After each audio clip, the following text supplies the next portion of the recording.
in folds of midnight waters, side by side we sons and daughters, we set forth for no king's orders, but we'll sail together. Hold fast, tides are turning, flames roar, fires are burning, we'll all be returning if we sail together.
Beware, beware, the daughter of the sea. Beware, I heard him cry. His words carried upon the ocean breeze as he sank beneath the tide.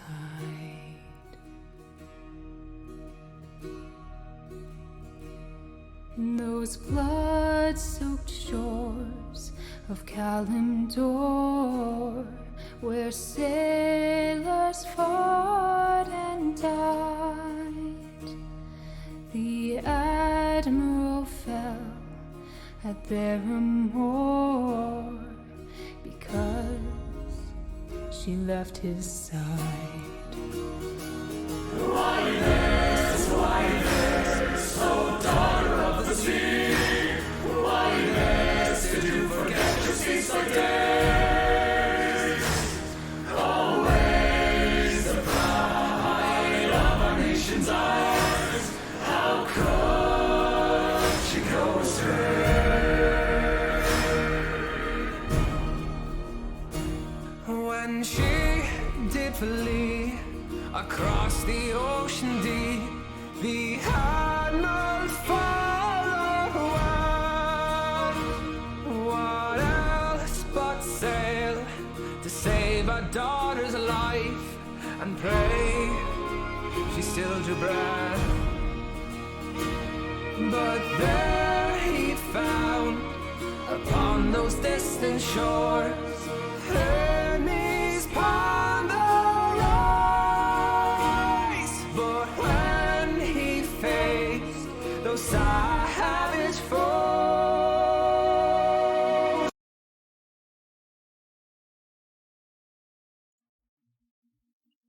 Somebody's anxious to get started, as I see. Who, me? Who, you? No, not you. Let's go. Fantastic. Fair, I think we're all anxious to get this started.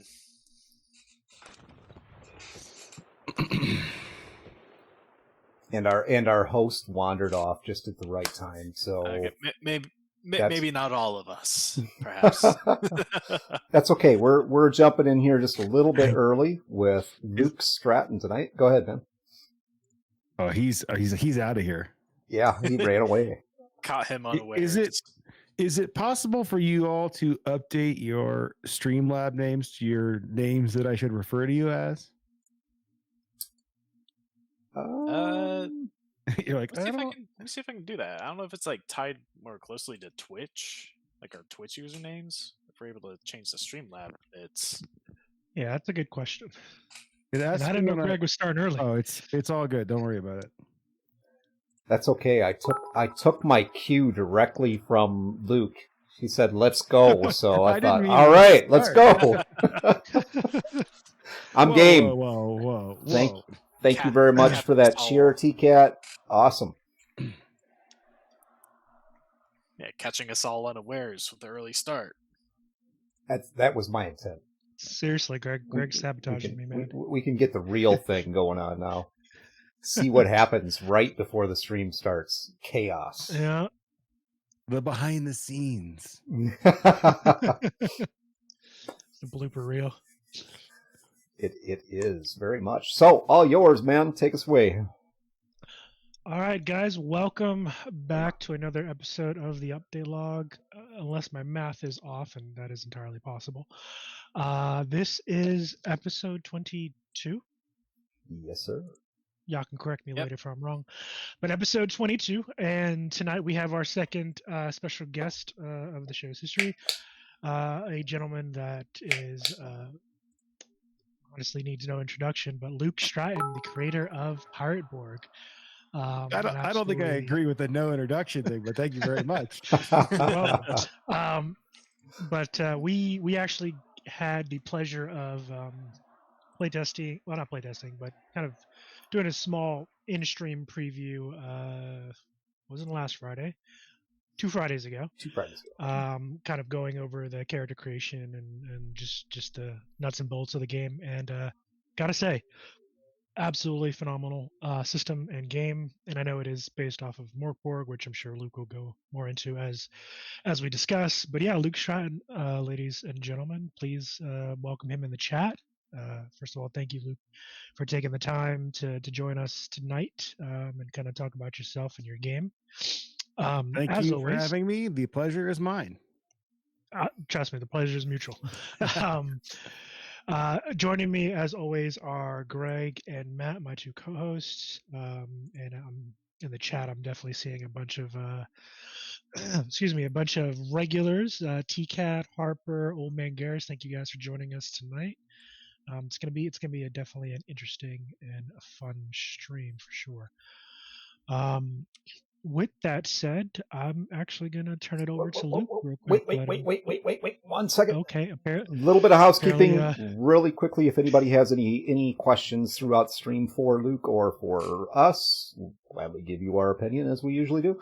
But if you have any questions, please do put them in the chat. I will be keeping an eye on the chat to try and relay those questions for you.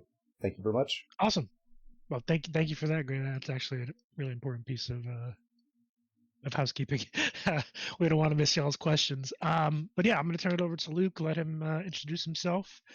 Give you guys a quick rundown of who he is, and we'll jump right into the discussion.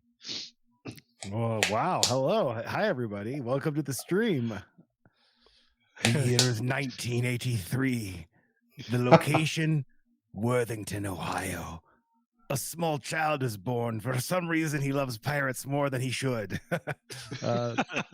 That's my intro. I'm Luke. I am a role-playing game artist and designer. I started doing Patreon battle maps over COVID. Then I ended up taking a break from my home game, of which we call Tales of the Caribbean, to play some Morkborg. Fell in love with the system. Obviously fell in love with the book. Decided to hack it into Pirate Borg, which was 5,000% funded on Kickstarter and now is published by Free League Publishing. It's available worldwide. Thank you very much. Awesome story. And I got to tell you, man, I cannot wait to dig into that because we are kind of on a path similar to that. Yes. Yeah. Which part? Like being born and falling in love with piracy? Yeah, that was you got it, man. Damn. Who doesn't love pirates? Let's be honest. I mean, yeah. Who doesn't love pirates? This is the thing that I really discovered. I mean, I didn't really expect this going in because I've always loved pirates, but a pirate role-playing game, especially a rules light pirate role-playing game, is honestly easier to pick up and more in like instinctive to new players than any other genre. I just like, you just tell people to talk like a pirate and that they have a peg leg and a pistol and ask what they do. You know, it requires very little imagination. Oh yeah, and I think that's like one thing that I thought was very impressive when we were kind of like going over your rule book, where it's like, yeah, because rules light, like a lot of games in the tabletop role playing genre are very complicated. Yes, that's the part of the charm for a lot of them, but it does create this kind of like high barrier to entry. Like if you just get into say like D&D and you look at say the wizard and all their spells and all the stuff that goes in with that like fries a person's brain if they don't already know a good bit of how things work. And so but like when I was looking at the rule book for Pirate Borg, I'm like, okay, this is simple, it's easy. You can dive right into this without having to like spend weeks studying the book or anything. It's very easy to get into. Yeah, I mean, the first time I played actual D&D, not the first role playing game, but the first time I played D&D, I think I was 32, 33, and I got the player's handbook and I built a wizard, just like you said. And like that process is very fun if you're like a lifelong gamer, you know, which I was.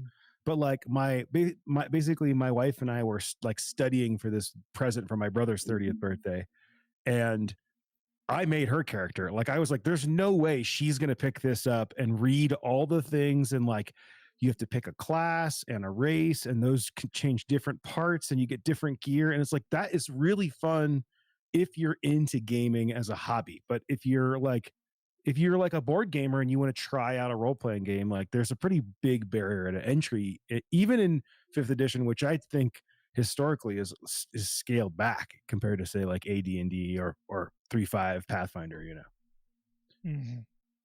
I got lucky. I actually started on the original box set for Dungeons and Dragons, so that was actually a fairly simplistic. They had all the basics to it, but do you say you mean like OD&D white box? All right, are we gonna break into old jokes now? Because you know, yeah. Yes, what yes, year? All of the above. Actually, what year did I start? Would have been D&D came out essentially. Yeah, Greg was there when the Deep Magics were written, essentially. Well, no, not quite. I think it was a friend of mine that actually had the box set, and I think it was an older box set when we actually started playing, because I think the red box had already been put out, and they were getting ready to release the original Advanced Dungeons and Dragons.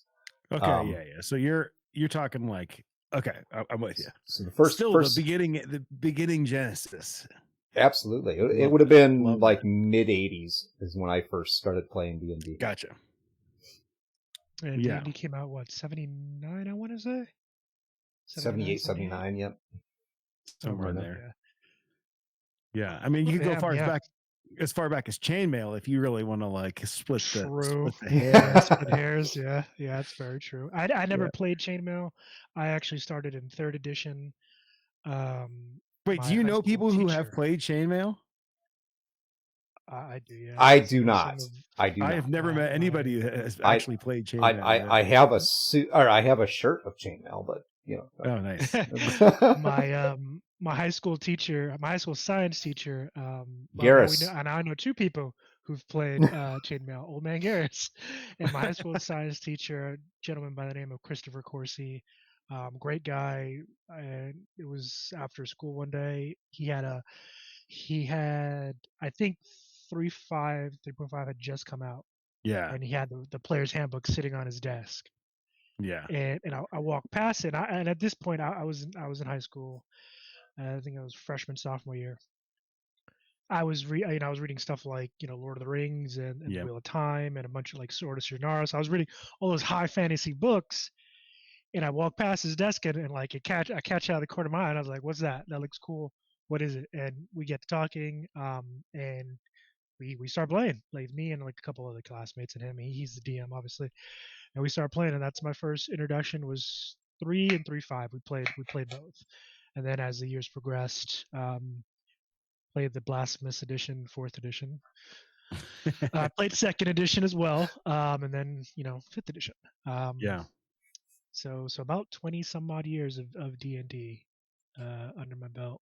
A lot. I mean, it has its ups and its downs. It does, and I think in a lot of ways D&D is like, especially for me in playing a wizard, like that's who I want to be. Like yeah, I want to be Gandalf, but like it's more fun to be a pirate in a lot of ways. Like running out of spell slots sucks, and like not having good spells or dying at a low level, like all those things are not that fun from a gaming perspective. But like if you strip all that away and nobody has good spells, and like that guy had a good weapon, but now I killed him and now I have that good weapon, like boom, you're playing now you're talking my language.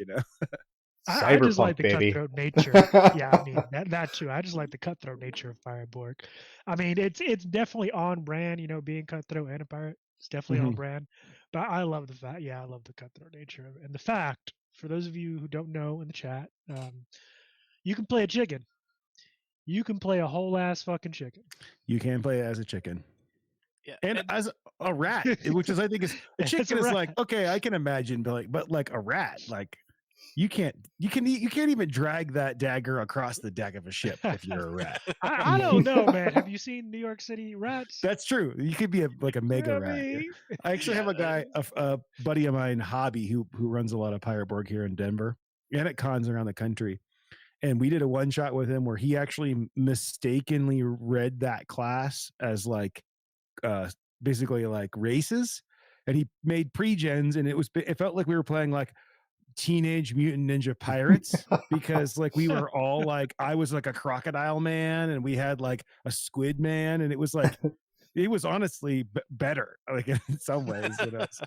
So with that I gotta ask, have you ever played the Teenage Mutant Ninja Turtles RPG? I have not. No. Wait a minute. There's a Teenage Mutant Ninja Turtles RPG? Yeah.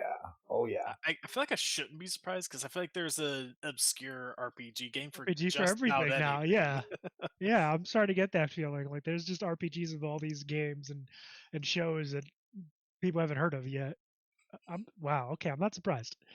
But that, I mean, like we're gonna have to talk about that later. I love Ninja Turtles. Yeah, like of the IPs, like they're it's a top 10, maybe a top 5 IP for me, but it kind of falls with like Lord of the Rings. Like I love Lord of the Rings and I own so many Lord of the Rings role-playing games, but I don't really like playing them because I feel like I'm like messing with the like sacred text, And like if I play a Ninja Turtle, like who am I gonna be? Like am I gonna be one of the 4 turtles? Like that just seems wrong. What if Raph dies? Like I don't know. So you killed him again. Yeah, I understand. I can relate to that, Luke, big time. Yeah. I mean, a couple of mine are Star Wars. I mean, yeah, my wife's a bigger fan of Star Wars than I am, but yeah. I actually have one of the Nissan Rogue One trucks, so I'm a pretty big Star Wars fan. And then Wheel of Time, in which there is an RPG. There was an RPG created around that IP as well. And I went out and bought that right away when it came out. But, those two I have not played. Well, I did. I did play Star Wars, the original, the first version of Star Wars that came out. Yeah, it wasn't great, but the newer one apparently is really good. But the thing about Star Wars, though, is I don't feel the same way about Star Wars. And I think that Star Wars, maybe not quite as, I think it's been supplanted a little bit lately, but historically, that's my favorite IP, my favorite like world. Mm-hmm. And I do like role-playing in Star Wars because as long as you're not playing a Jedi in the wrong era, there's plenty of opportunity, especially if you're going for like rogues and scoundrels kind of like, you've got a freighter and you're doing jobs. And in fact, before we played Morkborg for the first time, my Tales of the Caribbean group, we took a break and we did 3 or 4. I think we did 4 Star Wars. It was literally right when Mandalorian came out, and we did 4. It's Star Wars 5th edition. It's like a hack, sessions, and all of my players who are all GMs, including Tyler, who's in here, we all took turns running 5e Star Wars one shots. But I was on a break, so I was the only one who got to keep my character the whole time. So I ended up building this kind of force attuned Wookiee, and it was so much fun. Just rip people's arms out of their sockets. So that one I think is an exception for me. Speaking of Wookiee Yoda and Palpatine, Yeah, speaking of Wookiee stuff, I think you need to show off your koozie, man. Oh yes. So I forget where I got this. This is my Chewbacca. Let's see if I can get my camera to focus. My Chewbacca koozie. Which I don't use very often, but tonight I figured I'd have an Oktoberfest and celebrate with you, fine gentlemen.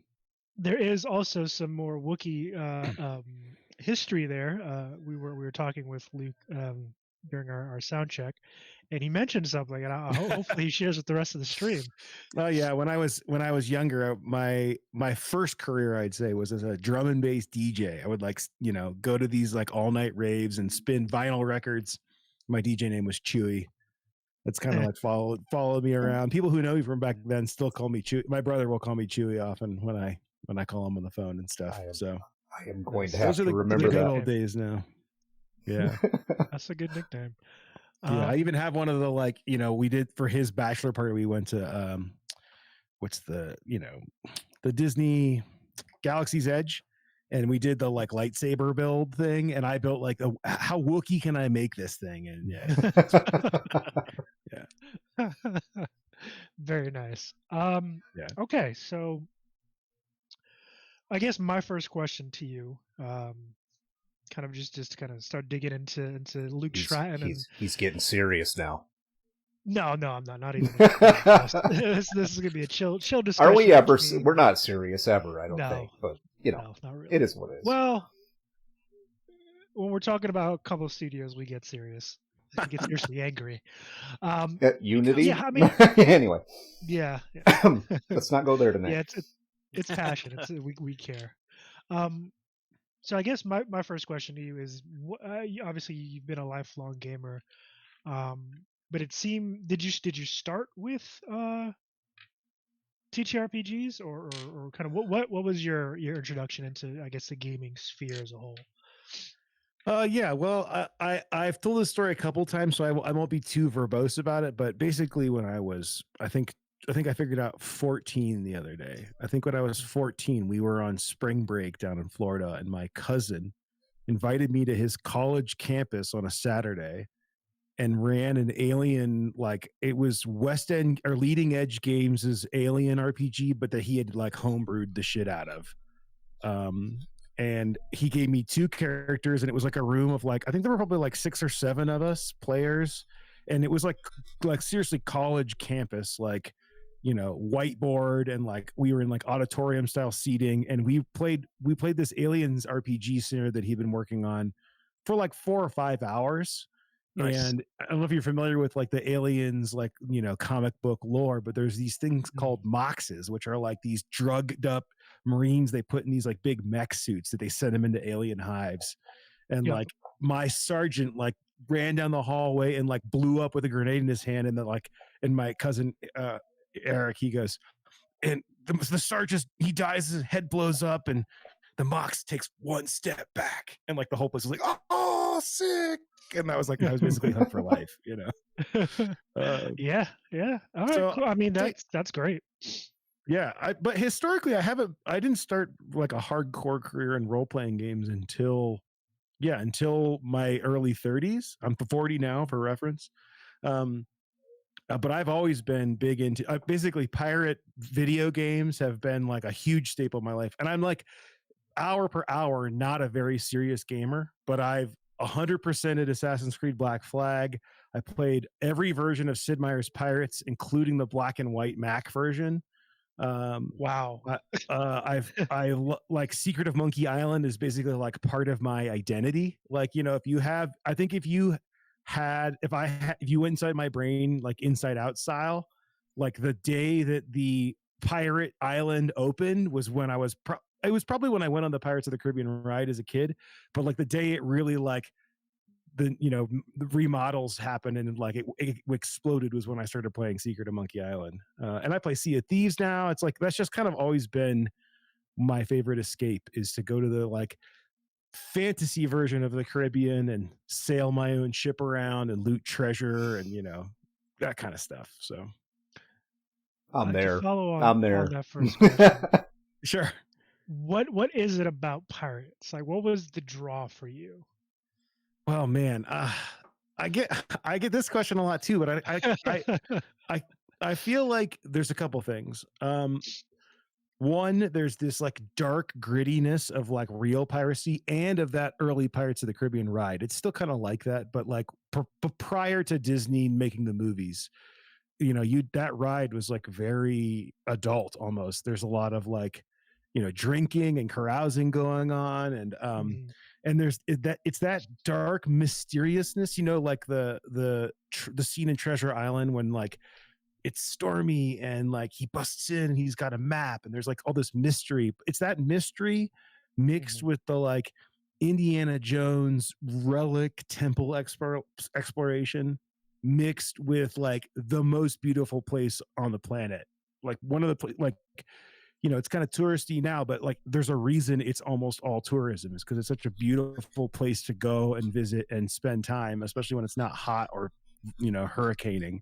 So you mix all those together and you've got an era where like these pirates are in a place where they're like unbound by law, especially on certain islands. Like if you have a small pirate ship and you are in the Bahamas, and you can hide away from like any of the like responsibilities of society and like live this free life in search of treasure. Now, in reality, like it's probably not that great a life. Your life before was probably terrible to get you to this place. You're probably going to die in your 20s if you're lucky. Like, but the fantasy version of that is like, I'm on a ship and I'm going through Indiana Jones temples, and then I'm, attacking other bigger ships. And then like my cabin is decked out as this like amazing mobile place to stay, It's just like, there's something very captivating about that, the whole fantasy of, Caribbean piracy. I don't I guess that's my pitch, that's my. No, I mean, I totally understand it. I mean, to kind of draw a parallel, you have, I don't know if you watch, Japanese anime at all, but One Piece, it's one of the longest running IPs, since Japanese animation became popular here in the US. I mean, I'd say US. I mean, it's been running since officially, I want to say since 99 here in the US, but I know it had an earlier run, I think in 95 over in Japan. But yeah, I mean, it's one of the most beloved IPs out there, and it's not about pirates. It's everything about pirates. All the good, the bad, all like that sense of freedom. I was actually going to ask you, but you seem more like a Jack Sparrow kind of pirate than more like a Davy Jones kind of pirate. More than you said, Davy Jones. Yeah, I'm using Pirates of the Caribbean as references. So here's the thing. No, for sure. And if we're going to go into this analogy, I actually like to think of myself as like, I don't actually really feel that much like a pirate myself. I feel more like the like age-worn, like unnaturally long-living wizard that has left their old age and is now hanging out with a bunch of pirates. Just like, how like Gandalf is like absolutely captivated with hobbits. Like that's me in pirates. Like I in my imagination, like Limithron is Sindarin for light wizard.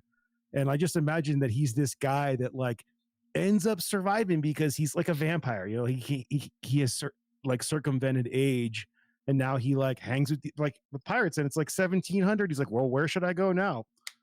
Nassau, baby, let's go. So I think my answer is which pirate in Pirates of the Caribbean are you? It's Gandalf, like a time warped into that setting, and of course he's the only wizard. There's no, like, his magic is like unheard of in that setting. It'd be like literally if you put Ian McKellen in the 6th Pirates of the Caribbean, you'd be like, what is this? I mean, if Disney is listening, Please don't do that. Please let me just. Right. Let someone else make that. I want to see that. I don't want to see that movie. Yeah. Personally, no, I feel like go ahead, Matt. I feel like a lot of the draw of why so many people like pirates is because I feel like there's three things. Like there's that sense of freedom because like the lawlessness where you can just sort of go where you want. There's the adventure, like uncharted waters. Yes. The treasure hunts, all that fun stuff, and also the camaraderie with the crew. Because like you're out on the sea for so long, those guys are like. I mean, I guess it could depend on that's just how cutthroat and the crew itself. But I feel like a lot of people love that type of crew that's almost like the family, like a family. There's a lot of camaraderie there. Yes, absolutely. Like a really dysfunctional family. Yeah. Really. Yeah. Emphasis on the dysfunction. That's what makes super them pirates. dysfunctional. But and steal from each other. The thing though is if you roll the points that you just made into a role playing game or a video game, but especially a role playing game, like. Not only is the world open, like in your mind, it's actually open. If you have a ship, you can literally be like, we're just going to sail that way, or we're going to go to any, like GM, you can't stop it. You can't railroad us that much short of like a storm or another attack if we want to go to another island that you didn't pick, and and then from a NPC perspective, like learning the crew members on your ship is so fun for both the GM and the players. And in a game like Pirate Board where it's deadly, you basically have a easily explainable, like infinite source of new PCs. Whereas like if there's 4 of you dungeoneering in Moria and like, Gandalf falls to the Balrog, like what? Like, oh hi, I am Gundalf, the replacement wizard. Like it doesn't make any sense. Or Gundalf the Pink. Oh, yes, sorry. It's Gullion. Is that what we named him? Matt has a character from our second campaign that gets brought out whenever he rolls terribly. I think his name is Gullion or something. Oh yeah, Gullion. Because the character's name is normally Gillian, but just whenever the rolls just get uncharacteristically bad, because I feel like that's how my luck goes. Sometimes I just have this really consistent streak of bad luck. And it just turns my character into an utter fool. So I'm like, okay, you know what? This time, his twin brother Gullion is here. I've definitely been there. Especially if you're playing a very deadly module where you die on the first dice roll, and his twin brother walks in the door, I replace the profile picture with him. This is like this cheap MS Paint image I made. Another thing that's really nice about this concept specifically in Pirate Borg is that because it's a rules-like game and because balance is intentionally omitted from the rule set, there's no hit dice, there's no challenge ratings, there's no levels. Like your characters can gain experience, but they actually can go down in stats. So there's really no way for that to help a GM balance encounters. Is that like the rules don't really matter as much. So you could do really fun things like we have a class called the Haunted Soul, which will let your character be a ghost or a zombie or have vampirism or that kind of thing. So if your character gets killed in the middle of something really important, you can just have you guys seen what's the Lock and Key show where the ghost just comes out of the person? Like you can literally have their corporeal body die, and then kick out their spirit. Or like their skeleton is moving inside their dying flesh. Like those are things that are really easy to do like in the middle of action. Also, we have the Tall Tale class, which, as we mentioned before the stream, will let you come back as a fowl, which is a voodoo chicken or a rat or a monkey, or whatever you want. Like, so you can literally reincarnate yourself and like come back in on the next round of initiative. That's so cool. I think that's good. That's probably going to be my character as a parrot. I thought about doing the fowl, but then, hey, the parrot, man, he's got like D6. Parrot is pretty cool. D6. The lucky parrot? Yes. Very, very powerful, especially if you are playing with a GM that lets you spend Devil's Luck to re-roll your Devil's Luck roll. Yes. Because then you can end up just basically keeping your party alive. You hear that, Matt? Yeah. I was gonna say, man, you listening? You taking notes? Keep that in mind. Like, honestly, one of my favorite things about like the Haunted Soul and the Tall Tales class is that like because like this like earlier in the book as you're reading it through, you get like that very sense of like darkness and gritty. Yes. But you also let people get weird and Yeah. and a little goofy, so like you Yep. have a very wide range of tone that you can tell stories with. You could get like the dark eldritch horror, or you could have a party of chickens just doing chicken things, Absolutely, causing or chaos. or both. Why not or both? both, Why, yeah. why can't a Nope. crew, a barge full of cursed chickens, prevent Cthulhu from returning from the abyss? Like, there's no reason that you can't run that as a campaign. Oh, it's gonna happen. It's gonna happen. Yeah, exactly. Yeah. It's gonna happen. I feel like We're doing that's it. it's such a strength being able to tell both types, but like yeah, you can get serious, or you could lighten things up for a while, just with Yeah. something very silly. Well, and one I don't want to say complaint, but one maybe criticism I've heard of the original Morkborg is that the tone is much darker, both in art, but also especially in that the players know the world is dying, and that they're every morning you're rolling on this omen or this Psalms table to like proclaim the end of the world, and depending on the size die you're using or how long you want your campaign to go, it could end any day or it could end in a couple of years. So that vibe is great for some groups, but like some people don't want to live in dying dark, it's like some people don't want to live in Seattle, some people want to go to Hawaii sometimes. And so like I think that Pirate Borg is that game hard. Like there's plenty of opportunity to like you can go in the Serpent Temple and really have your like Conan Pirates meets Conan like dark fantasy like crawl, high sword sorcery. Yeah, or you can go under a volcano and do like Veins of the Earth, like Descent, crazy dungeon crawl.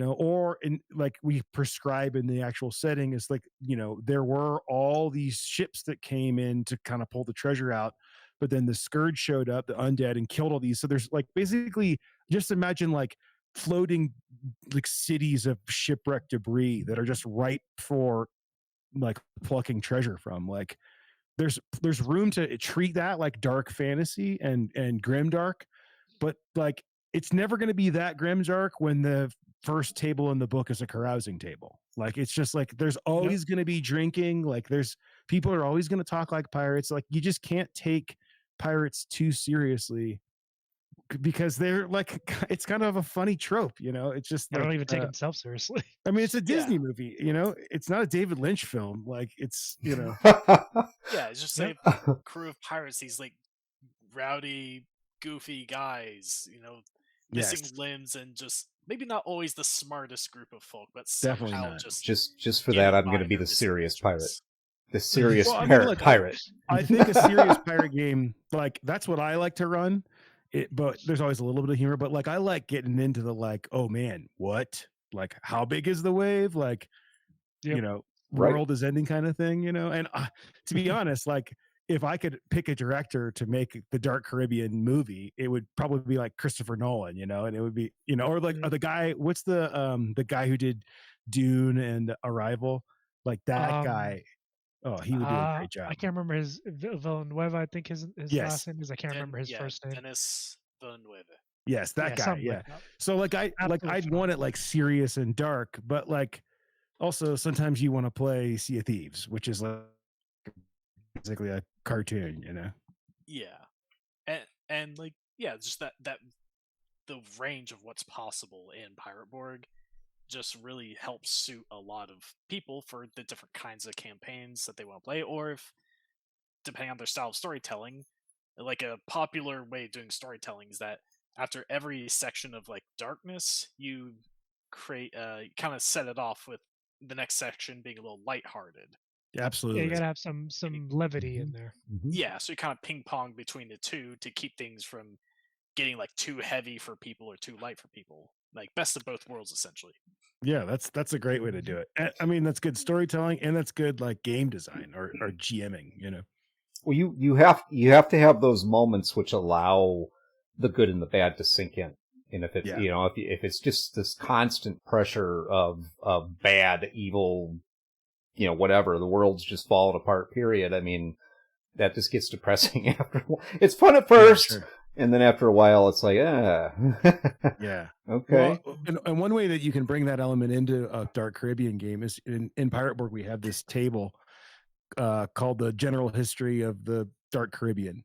And it's a table, but it's really designed more like a timeline with different plot threads. And like, I like the idea that you maybe as a GM, if you're going to run a moderate length campaign, you incorporate one of those each session, and they get progressively darker and darker, like spoilers, but Havana will be destroyed and the abyss opens south of Cuba, and like all the wildlife disappears eventually. But I like the idea that like these are offset against your party getting a larger and larger ship or a small fleet, or they build a hideout, or they take over one of these important towns. So like they're like crossing off, like the world's going down, but like they're profiteering off the spiraling doom of the Caribbean. I just think that makes for a really fun campaign, Oh yeah. And then you can end with like the world actually ending, or maybe they find a way to prevent what's causing this scourge and undead plague. They go back, they win, they are heroes, and then they go back to rob people. Yeah. Now I could rob people in peace. Thank God. Yeah, exactly. Now I don't have to deal with this shit. I could go give me. Yeah, I'm a hero. Right, give me your money. Yes, I will say one of the more terrifying entries in this table, and like I said, this is spoilers. Let me see if I can find it here.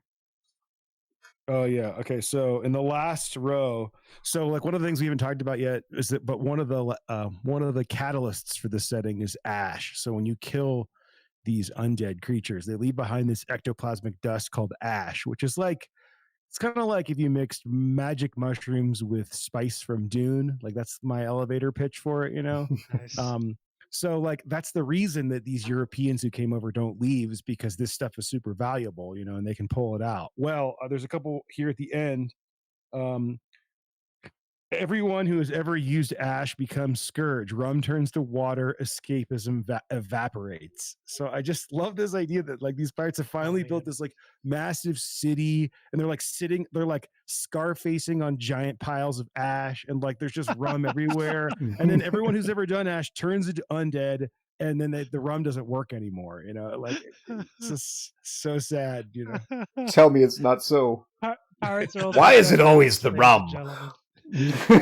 Also drug dealers, ladies and gentlemen, confirmed. Yeah. I mean that's kind of what ash in a way is. It is, yeah. It's like power in a it's power and a drug at the same time. That's power powder. That's right. Like how I see it. It represents power itself, so that's why everyone wants it. Yeah, pure ash, baby. Yeah, and one of the things that some people have picked up on is you get one dose of ash from one skeleton. So if you can imagine how much dust a skeleton leaves, it's like kind of a lot, And trying to see pirates consume this much ash, it's like, how do they even do that? Well, of course, as we'll see in my next book, that there are refinery methods for it, and there are these places called ash dens, which are basically like hookah lounges where like these pirates just hang out, and instead of opium, they're like getting in, So it's definitely not PG. It's not a PG Pirates of the Caribbean. Fantastic.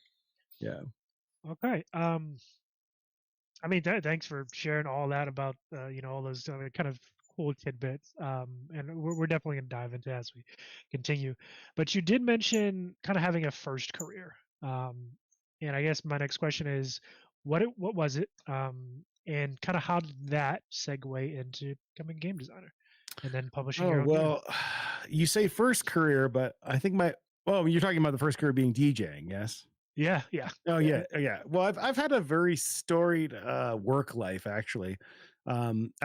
After I turned 18, I kind of got like tired of the DJing thing, and the kind of music I was playing at the time, like kind of dropped off in popularity. If only I had known, if I'd stuck with it, I could have been like one of the top guys, maybe, if I would, because a few years later, EDM and dubstep and stuff really blew up. But anyway, after that, I got this job. I'm gonna try to do this quickly, but I got this job at this hardware store, and my buddy who's working there was like working on this Microsoft Access database to like check in the hardware every week, and I helped him like do the user interface for it because it was like not that great. I was like, no, dude, you should be like scan it and then tab and then enter how many and then it moves to the next thing automatically.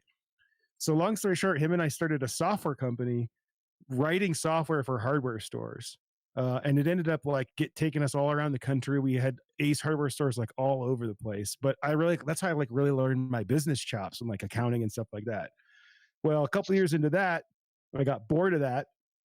And I decided to go to college. So I went to music school. I went to Berkeley in Boston for guitar. And I started this band called Mondo Gecko, which is a Ninja Turtles character. If I could show you how big of a Ninja Turtles fan I am. And we toured around for a couple of years, but it ended up like not really working out in the long run. But I picked up another particular set of skills that involved web design and music and all the marketing and that kind of thing. So then I started working for this other band where I was doing lighting design and audio mixing. They were called Dopapod, still around, great band. But I was on the road with them for like 10 years. And I'll tell you what, if there was any career out there that was like real life piracy, it's being a crew guy on a tour, because you're in a tour bus, everybody's wearing black, like you go from city to city, like, and you like set up and do this like raid, which is like the show every night, so lighting design is like that's my first like real career, and I actually still do it. I only have one client now, which is the Smashing Pumpkins. Nice. So when I'm not at home working on or at cons, I'm out doing lights with those guys, but they don't play all that often, so it's a good balance for me. So gotcha. So yeah, I know that was a long story, but that's all right. I guess the moral is you never know what's coming. I remember there was one point, I'll share this real quick there. My software company was being sued, and I was about to be evicted from my apartment, and my band broke up, and my girlfriend and I broke up, and I was like, this life is terrible, And like, fast forward to now, if like I could not got here without being there, and like I cannot prescribe that enough to anybody. Like you never know what Phoenix is going to come from the ashes, and now I have such cool jobs and love my job so much. And I don't think if that band had made it, or me and that girl had worked out, I would never met my wife. It's like one of those things. So yeah, it's always the what if, and if that changed, would I be here now kind of deal, for sure. I wouldn't change a thing. Yeah. Oh no, yeah, I mean, I completely agree with you on that. So how did kind of all of that lead you to yes, of course, getting into game design and kind of eventually, we're coming to Pirate Borg? Sure. Well, like as you can tell, I have a background in technology, so I understand web design, and I had done some both high and low level, lots of user interface design and whatnot. But then when COVID hit, I started running this. I was running this Tales of the Caribbean campaign, and I was having to Photoshop maps to get it to get all the different kinds of ships that I wanted in the campaign. It's easy to find a galleon, but I wanted to do, brigantines and flutes and third rate, fourth rate. You never like, in order to have a full, especially in 5e, you want to like power balance these naval encounters, Yeah.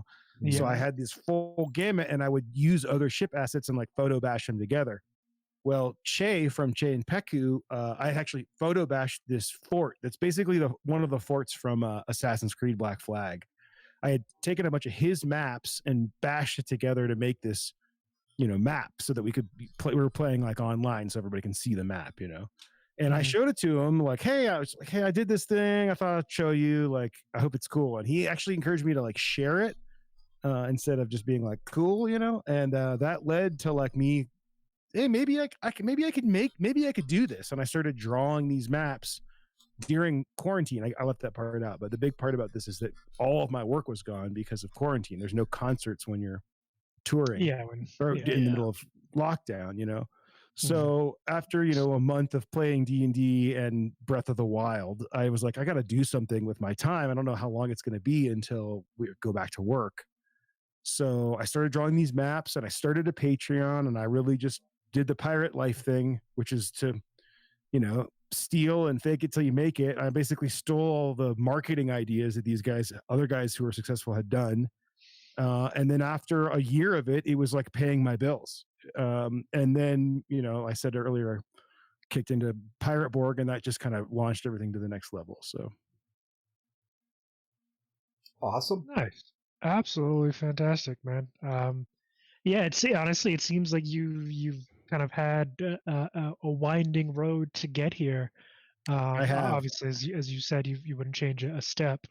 But it is, as someone who has kind of had a similar background, it is interesting to go from kind of thing to thing, and then all of those different skill sets kind of lining up to lead you to whatever it is. It doesn't have to be game designer. It can be any career, but sure, oftentimes we find our past experiences and the skills that we've gained from them kind of lead us and kind of set us in that driver's seat for whatever it is we really end up doing. Yeah, I have two asides to this because despite his bad reputation, Steve Jobs has always been kind of an inspiration for me. And he often would talk in talks about how he, needed an elective and ended up taking a class on fonts and how that really changed Apple's trajectory, because it was like Mac OS was the first OS to really pay attention to the font selection going in. And I think about that kind of thing a lot. Like I've done a lot of things over the years. Like, I practiced calligraphy for a little bit I drew my own wedding invitations, and like I've ended up using that skill in my, map, like drawing maps and stuff.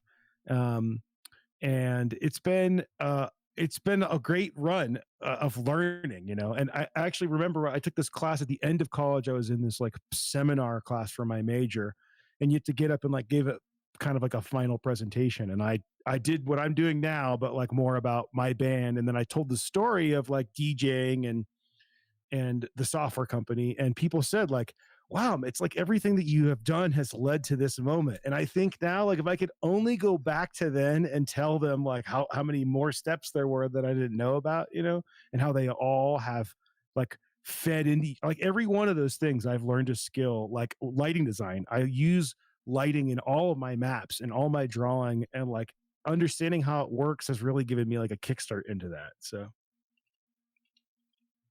nice. That is awesome. Nice. That follows right along with what Steve Jobs, a little bit of Steve Jobs' story. So how he got to where he was. Yeah, I'm no Steve Jobs, obviously, but I hopefully think I'm a nicer person to work with and for. Hopefully, my brother can attest to that. That's something I've heard quite a bit about Steve Jobs. Obviously, I've never met the man, but that tends to be the binding thread about his relationship or his reputation. But I don't want to hog the spotlight here. Greg, Matt, you guys have any questions for Luke and the audience as well? Again, you guys are part of this conversation as well. So if you got any questions, please drop them in the chat. Either myself, Greg, or Matt will see them. I know Greg is really paying attention to the chat right now. So yeah, guys, if you have any questions for Luke about Pirate Borg, about anything else, yeah, I got something. And this is like something like from one game aspiring game designer to another. Like when you're like thinking about your game mechanics and what you want to provide for the player, like what kind of experiences or feelings you want to elicit from them, like what would you consider like some of the most important things to you that you want for your players to experience? Like whether it's the freedom of RP or the ability to customize, or just what kind of experience overall you want for them. Yeah, it's interesting to hear you phrase it that way, because I would say as a designer, I don't actually like, that's not my typical lens for it.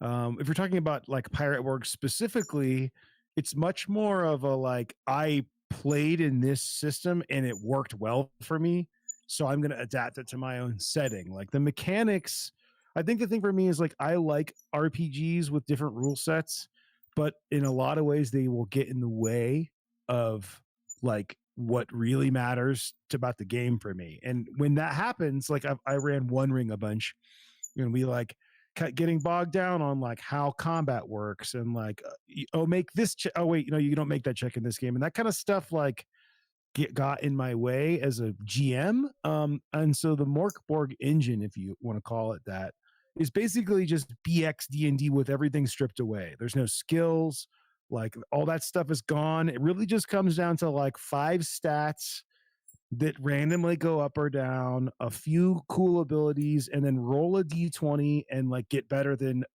a number. And in Morkborg, Pirateborg, it's usually a 12. You don't usually have to think about it. The GM will tell you, but like that process that you're talking about, like, has already been done by generations of D&D players in my mind. I don't need to reinvent the wheel. I'm just trying to like put the like story on it. It's like if you're writing an adventure novel, like, well, you don't need to reinvent how you write an adventure novel. You just need to follow the right structure, but where that adventure goes is what matters. That's like kind of how I look at it from a game design perspective.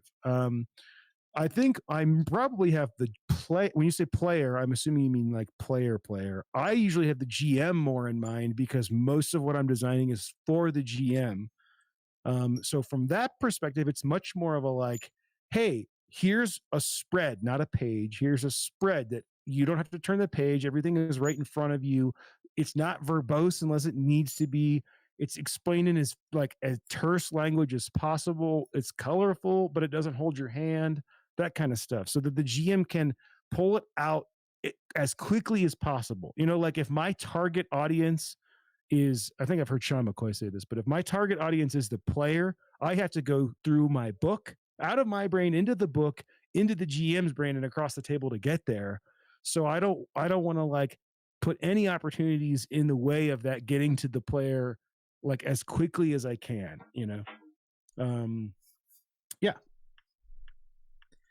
Yeah, and listening to that, I mean, that kind of makes sense because, I mean, again, like not everyone has the same approach to designing games, so they're what they think about may be different. So I can see where, like, yeah, you took a system you already loved and essentially created a new iteration of it. Yes. And even then, like with a tabletop game, there's an interesting relationship with the player because technically there are almost 2 types of players because you have the GMs and then the other players, and the GM is on one side a player but also a game designer themselves in one sense.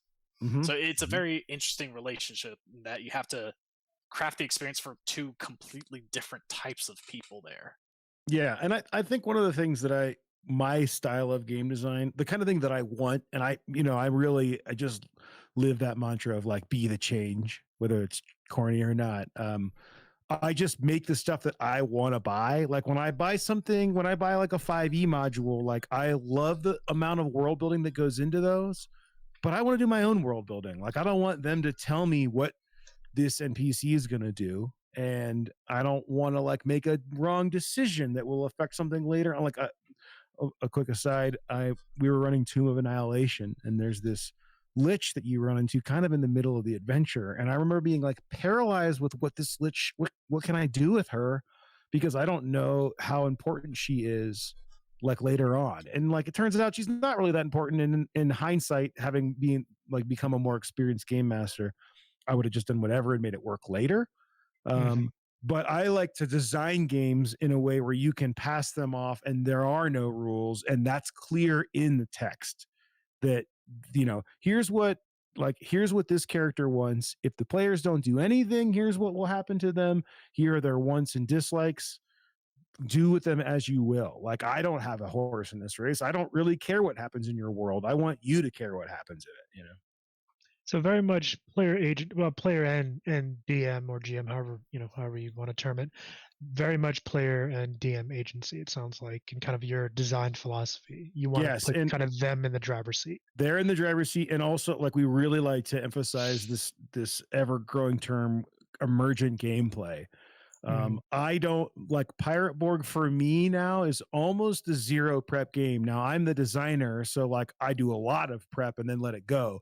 But when I come to a session, like I don't spend a bunch of time thinking about the characters' backstories and like where I want them to go. Like I just keep those things in mind and then like let them tell me what is what their decisions are. And then I like, like an AI build in the world around them. Like this, so this emergent gameplay, like it actually makes Pirate Board way more fun to GM because you're not stressed. Like you just have to build those improv chops, but then you just go with it. And like, you never know where it's going to go. And then it's like, you're playing too. Like, the parameters of the world, like where the major cities are and like who the major NPCs are and maybe what they want, but like how they're going to interact with the characters, you don't know. And I think that style of game design isn't what's handed to you when you start playing Lost Mines of Phandelver or whatever. Yeah. I will agree with you there. In terms and of I don't necessarily think that it should, but I think when you get to the next spot and you're ready to like do it, this is a much more rewarding way, both for you and your players, in my experience. At least this is the way I like to DM. I mean, I agree with you. I will preface this by saying I have only a couple of about 4 going on 5 years of DM experience. I'm not as much as as I have being a player, but in those 5 years, I have learned that with D&D, because that's the only system I've DM'd for at this point. Although I'm planning on DMing for a couple of other ones, some Lord of the Rings. It's I don't want to say it's very boxed in, because it's not. They do give you a sense of obviously GM fiat, and you have kind of the ability to really do with it what you will. But when putting that side by side with something like Morkborg, there is a stark difference. And you definitely, like I said earlier, you definitely put the DM and the player, both of them, in the driver's seat, and really kind of emphasize that storytelling cooperation, I guess, is the best way. Yeah, I think if you go back and look at the 5th edition writing style, of which I've done a couple, I've done 2 like full adventures for 5e, and the Limithron's Guide to Naval Combat, which isn't more of a rule set than an adventure. But like, if you're writing for something for 5th edition, the idea is to be as clear as possible so that there's no discussion about it at the table. Like, if you look at some of the monster language, it'll be like, this spell affects all creatures in a 5-foot sphere that are unrestrained and not immune to psychic attacks, and it lasts for this specific amount of time, because they want it to be very clear for people to understand, thinking that that's the best way to like adjudicate the situation. And that game design thought rolls into adventures as well, and that they'll be like, if the players do X, Y will happen. And I feel like that's like almost a game design mistake for me, in that if I put a bunch of if-thens in the text about what will happen, well, then all of a sudden the GM becomes, they learn to rely on them, and then they get paralyzed when they don't have one. Like, what happens if they do something that the text didn't plan for? Like, is that going to break the adventure? Well, by not putting those things in there, you're immediately like freeing them. They have to decide no matter what the outcome, which makes there are now more outcomes possible. I think the same philosophy really applies to read aloud text, because read aloud text is very like not OSR, and I think it's a really easy trope to get into, and that you're like, or not, I don't know if trope is the right word, but very easy like habit to get into. Like, you enter a room, the 40-foot ceilings extend into giant, windows, sunlight streams in across this, and that, like, oh great, the language is great, but like, we've all been at a table where the player's eyes glaze over as soon as the GM, who's not used to reading aloud, starts reading aloud, messes a word up that confuses them all, and then like leaves out the most important detail, or doesn't like have the vocabulary to help the players interact with that setting. Well, if you just give them bullet points, 30-foot ceilings, giant windows with sunlight, there's a giant tentacled monster across the way, you let them, they have to come up with a description, and then there's no like wall between the game designer's text and the GM's world. They are one and the same. Yeah, like you very much give them the foundation, the kind of the the building blocks to set the scene or the campaign. And they kind of fill in the middle, which I honestly I like. After reading through Pirate Borg and then playing it the session that we had, I kind of like that approach for sure. Yeah, it's definitely different. Greg, I think you had a question there, buddy.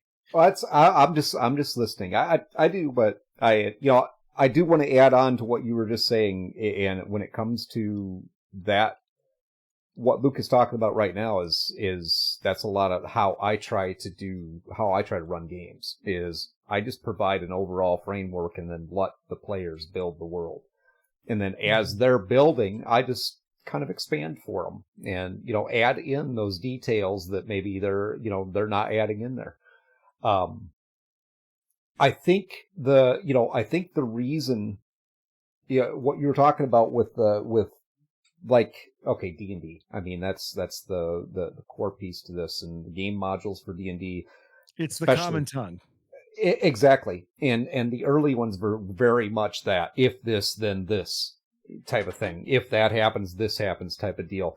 And a lot of the, the older adventure modules, especially, first edition, second edition, were written exactly that way. And I think a lot of that were early attempts to lower the barrier to entry to game mastering, to get more people comfortable with being able to run the game. Yeah. And that's... Go ahead, man. Go ahead. I just think, I'm not knocking 5th edition. I think that's a great intro. I actually remember reading some One Ring books, which is really my first... the first time I really went deep and DM'd was with One Ring. And I remember being like, what? What do I do with this? I had no idea what to do. They had these descriptions and I'd be like, okay, but what happens if, and I think if I look back on those books now, I would be like, oh, this is everything that I need. But 5e, Wizards of the Coast, they're owned by Hasbro. They're writing to get as many young gamers in as possible. They are definitely writing those. Uh-oh. Hold on just one moment.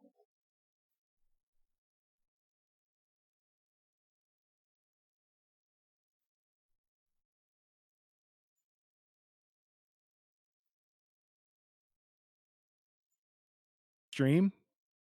I lost you for a minute there. Hold on 1 second. I'll get everybody back in here. We usually end up having at least one glitch. Sorry about that. Yeah.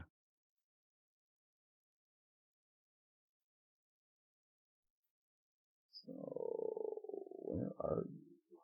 I think it looks like we're still maybe live. You are. I lost you out of the stream. Oh, okay. Okay. Why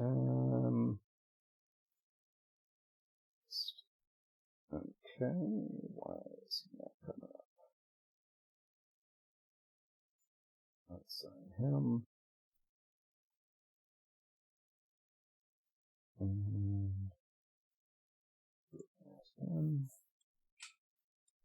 Yeah, unfortunately, this usually, we don't always have this issue, but occasionally we end up having this whole drop stream deal where I lose everybody for a little bit. Yeah, it just always seems to be Streamlabs. I don't know what's up with Streamlabs. It tends to drop people frequently. Hopefully they fix that at some point. And now I am... But while we're still getting everyone back, because I see that at least... Yeah, we got everybody. Everyone's back by now. I think, because you're talking about the details that you provide for people in your scenarios and letting them fill in a lot of the blanks and only giving them the bullet points, and how sometimes providing too much detail can really kind of confines what they end up doing. And I think part of that lies at this idea where where a lot of people may look at the adventure books or the rule books as this pure gospel that has to be adhered to at all point. But the way I've always seen it is that any rule book, any adventure book, is a mere suggestion. Like Sure. this is how, the game can normally be played, but how many people will create a homebrew rule that serves as an alternative to something? Or how many times has an adventure gone in a completely different direction due to the story being told? Like it's not it's just a suggestion, like, hey, this is how you can normally go, but it's the power of the GM to always be able to go in a different direction. Maybe do a certain ruling a little different, or take the adventure in a different direction. Like that's, I think, one of the greatest strengths of tabletop games like this compared to like any other medium. 100%. That's what. Go ahead. Well, I think my personal opinion on it, and I mean, I've been running games for a long time. I think players like rules more than GMs do. Yeah, I agree with that. I have a point of it, an example here. If I can do a little show and tell. Okay. See if this will work. Yeah, feel free. By all means. And when Matt was talking about how the rules are just guidelines, kind of it made me think of Pirates of the Caribbean and the pirate code. Not everyone follows the pirate code. Yeah, it's more like a set of guidelines than actual rules. So this is, of course, the famous Tomb of Annihilation, which is kind of it's kind of like what Curse of Strahd is for Castle Ravenloft from Tomb of Horrors, but not really. It's really its own adventure, right? And I love this adventure. But like, if you look at this thing, this is the hex map. Let's see here. Find this map back here. Basically, this adventure is a hex crawl. It starts with the city, then it's a hex crawl that leads to hopefully this lost city with tons of undead dinosaurs and whatnot. This is a great adventure, especially for a newer GM. The art is great, the theme is great, it's real well written. But like, if your players get to hear, this is Jahaka Bay. This is a pirate port. When my players got here, we joked about side trailing this into a pirate campaign.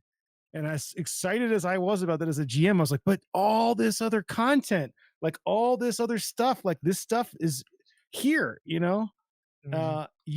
don't get to that if you don't do the adventure, Well, there's a really good YouTube video about this. I don't have the link for it or anything, but like guys who were talking about running a jungle hex crawl, a lot of them recommended this book instead, The Dark of Hot Springs Island. And this is an OSR book. It's a jungle hex crawl, but there is no one big dungeon. Every one of these hexes has 3 things in it. And if they explore more and more, they find the deeper and deeper thing. And then every NPC has a list of what they want and what they don't want. There are factions. There are random tables. Like this thing is like, it's just a toolkit. It's a setting, but there's really not like, hey, here's this one place, and then they're going to end up here because of this one thing that's happening. And if they don't, well, good luck. Find another campaign to run. And I this is not like D&D 101. Like, I think if you give Dark of Hot Springs Island to like an inexperienced GM, they'll be like, what do I do? I think it's just like learning an instrument. Like after you've learned your scales, like it's time to like figure out what kind of music you want to play, And I kind of think that's how I look at modern role playing. Well, no, I was gonna say, and I agree with you, in that it feels like modern TTRPGs. I mean, we're gonna pick on D&D a little bit here again. Them especially, it's where they don't, and I don't want to say this is a fault of the system. In a way, it is though, but they don't allow for creative freedom. Yeah, they're just especially for new DMs. Like older DMs, like we've kind of already been there. We understand. Like, hey, we can expand, ourselves. But newer DMs, especially because DMing is such a monumental task, and I think that's another, at least in my opinion, a critique that I have against D&D because of the system. It's such an arduous task to really step into the DM role and feel like you're doing a good job. Whereas we'll take Powerborg for instance. Like the three of us read through that the whole book, or at least most of it, I'm pretty sure. And I will say this with a good degree of confidence: any one of us can pick up a game and run it, and it'll be fun. Just because, again, it's written with the framework that you need to understand the system, but with the creative freedom that you can kind of adjust on the fly, and things still make cohesive sense, and it's still fun. I think that's definitely a page that some folks need to take out of your book. Sure. I mean, and it's not my book. It's the OSR, man. I mean, there's this rulings over rules concept is really like at the heart of it, like at 5e. And I know we're harping on 5e a lot. I just like, that's just most people's lens into it. Exactly. Yeah. I've been at so many tables where it's just like, you've got the player who knows all the rules and knows how to exactly exploit them to do the most like DPS, or like, oh, actually that bad guy can't do that because all the time we would be in Tomb of Annihilation. He can now. I would make the gorillas like these gorillas are going to show up and they're going to get a surprise attack. It's like, well, actually that's not how surprise works. And I was like, well, I'm the GM. Shut up. Well, if there aren't rules, you don't have players trying to enforce them on you. So it gives you this freedom to just like adjudicate as needed for the story. But yeah, and I also feel like without the challenge balancing thing, there's the whole GM like a mindset of like trying to win. Like I know a lot of good GMs aren't like that, but some GMs are like they want to win. They want to like defeat the players. No, right? Yeah. And, like you can't do that if there's no balancing. Like you pulled the Kraken up and everybody died. Like cool, good for you. Now you way to go. Yeah. Now everyone is having fun. A lot of a lot of the things that we were really looking to talk with you about, Luke, are focused around this piece because, I mean, we are a small game studio right now. We haven't actually released a game yet. We've done a lot of content creation for other groups, primarily in the video game side. There's a lot of crossover and impact from video games, I think, on the TTRPG world. But sure. You've gotten our project lead questions from Matt. You've gotten, the questions from Rob, which kind of digging into things. I have a couple of questions for you, more along the business angle. Sure. And that is really, okay, so you decided to, I mean, the Pirate Borg piece, Pirate Borg game is an adaptation of Mort Borg's game system, their mechanics. So what went into that? Was there anything special you had to do? No, Mort Borg has like the best, I say this all the time, the best third-party license in the industry. They don't have an OGM. Pardon me.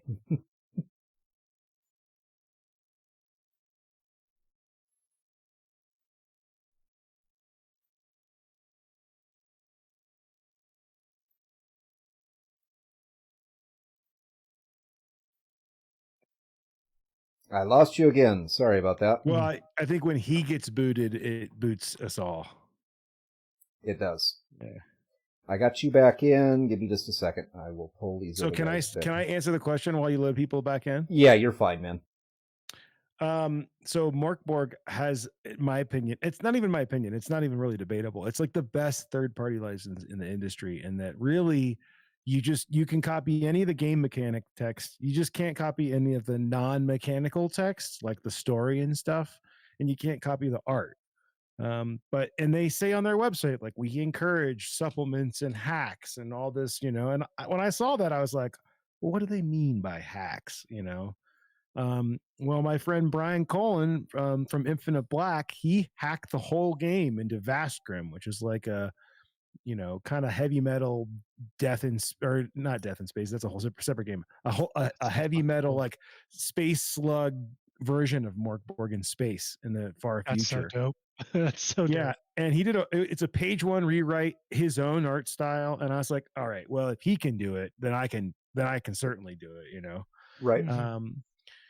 So there's no approval process. Like basically the history here is that when Morkborg came out, they wanted a really active third-party community, and they actually would pay creators for their content, and then they released them online on their website, which eventually led to 2 Kickstarters, the Ferratory Zine and the Heretic Zine, which are mostly like fan created content illustrated by Johan Noir, the artist for Morkborg. And because of this scene, this kicked off this whole thing where these guys got like used to making stuff for Morkborg, and it was like all of a sudden now there's like hundreds, and now there's like there's over 2,000 supplements for Morkborg. One of the artists that we partner with, and I've actually known this guy for many years. He's actually the person that introduced me to Dungeons and Dragons. Sure. But he actually does quite a bit of artwork for Morkborg and now Cyborg as well. So. Oh, nice, yeah. So I forget where I was going with that, but it's for me. It was like I was working on a book already, The Dark Caribbean, which I'm now back to working on, and I was going to it's going to be a 5e book, kind of like this book. You guys know this book, Neverland 5e by Andrew Kolb. I've seen that. Yeah, I don't have it. Rings a bell. It says 5e, but it's really not a 5e. I mean, it's kind of a 5e book, but it's basically written and illustrated by Andrew, and it's Neverland, but as a role-playing game setting. And Wendy is a hag, and John is a lich, and the pirates are undead, But it's a very sandboxy adventure. And I was going to write this book called Dark Caribbean that was going to be like that, but for pirates in the Dark Caribbean, And then when I discovered Morkborg and we played this, 3-shot, I was like, man, this would be a great pirate zine. What I'm going to do is I'm going to hack it for pirates, and then you people can use that to play, Dark Caribbean. And then I was like, I'm going to do 2 versions of the book, a 5e version and a Pirate Borg version. And then Pirate Borg like kind of turned into its own thing, got its own life. And now my plan is I'm going back to that original plan, and I'm making a setting book called The Dark Caribbean. I'm sorry, I know I tangented there. I'm sure you have more questions. That's okay. Not a problem. Tangent all the time. If anything, it's on brand. What tangent? What do you mean? We're always right on target, man. Serious and right on target all the way.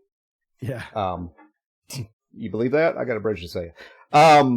So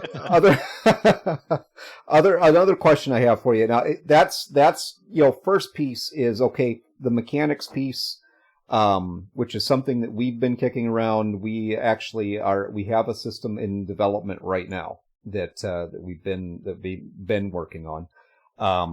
And we've been developing out our own mechanic system to it. But there's a lot of other possibilities there. If you're, I believe it was Elon Musk who said, if you're not deleting stuff, then you're not doing it right. But so the other question I have for you then is next, that publishing piece. So you connected with Free League and to get your books published. What was that like? What was that experience? It was actually pretty unique, I think, for both of us, because usually they're involved earlier in the process. First off, there aren't very many. I'm on a sub-label called Free League Workshop, and the only things on Free League Workshop, all of them, Johan has been involved with, except for mine. It's Morkborg, Cyborg, Into the Odd by Chris McDowell, this lovely book here. And then Pirate Borg. And Free League, they're an amazing publisher, and they make the best stuff. And usually that means that their whole team is involved. You can look at Alien or Blade Runner or the wonderful work they've done on the One Ring and the Lord of the Rings role-playing game. Their whole Year Zero engine, Coriolis, like they don't put out a product that is not like AAA if you're going for video game terms. So the sub-label is unique in that they're not involved in the production of those games, but they believe that those games are like in line with their level of product. and somehow they thought my book was of that caliber as well, which I feel amazingly honored to be a part of the team. But like I said, they're really more acting as like a distributor, and like they handle, they don't handle any of the creative on that label. Right. Basically, I just reached out to them and it was after the Kickstarter. So I think other than official Morkborg Kickstarters, Pirate Borg, at least at the time, was like by far the most funded third party Kickstarter. And I think, to be honest, they just thought that the quality was up to snuff. And I think another part of it is a business move in that they don't have anything in the pirate range. They've got a sci-fi game, they got Lord of the Rings, now they've got Dragonbane, they've got a bunch of sci-fi games, they've got Morkborg, Cyborg. They don't have anything that touches that kind of historical pirates vibe. So I think it was a good fit for both of us. And I've never made a book before, so I'm happy to like have any of the insight into like international distribution. I mean, I've learned a ton now.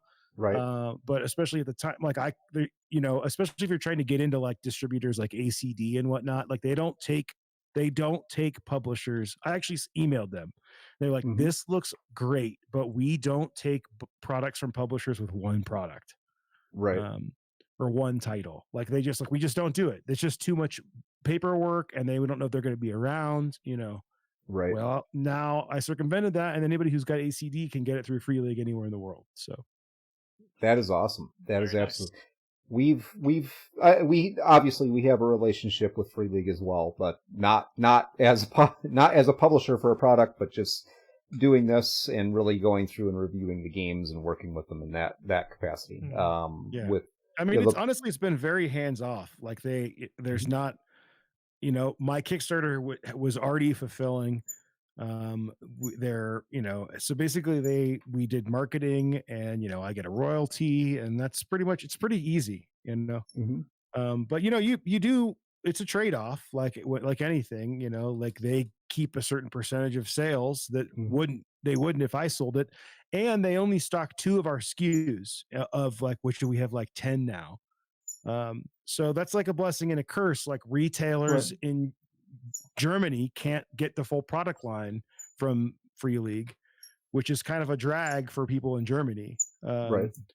Well, but they can always access your Patreon or your web store. The players can, but the local game store loses out on that opportunity to carry like a full unlike Morkborg, where it's like you get Morkborg and then a bunch of third party stuff. Like there's I shouldn't say that. Morkborg has some a pretty big SKU list now, but so not unlike Morkborg, but just like in general, it'd be nice if they supported games like Morkborg and Pirate Borg like they support D&D. Oh, you bought the core book last month, you had fun. Now come back and buy the accoutrement. You can't do that with this kind of deal with them. So that's the drawback. But that's just the nature of the beast. I make stuff for my Patreon. I crank out content. And there's just no way of sort of doing like yearly like anthologies or a big book like the Dark Caribbean that they could ever, like in their long pipeline, there's no way they would never want to spend a whole press cycle, an interview cycle on a 1-page zine. Like that's just not how their company works. Right. Yeah. So 2 more questions I have for you, and you've already touched on both of them a little bit, but one is the Kickstarter piece. So how did that go for you? I mean, what's involved with that? Okay, so the Kickstarter, I mean, it's a little bit different than a normal Morkborg project, because I have an active Patreon that has a decent enough following to make a difference that I'm a professional creator. That's my main job.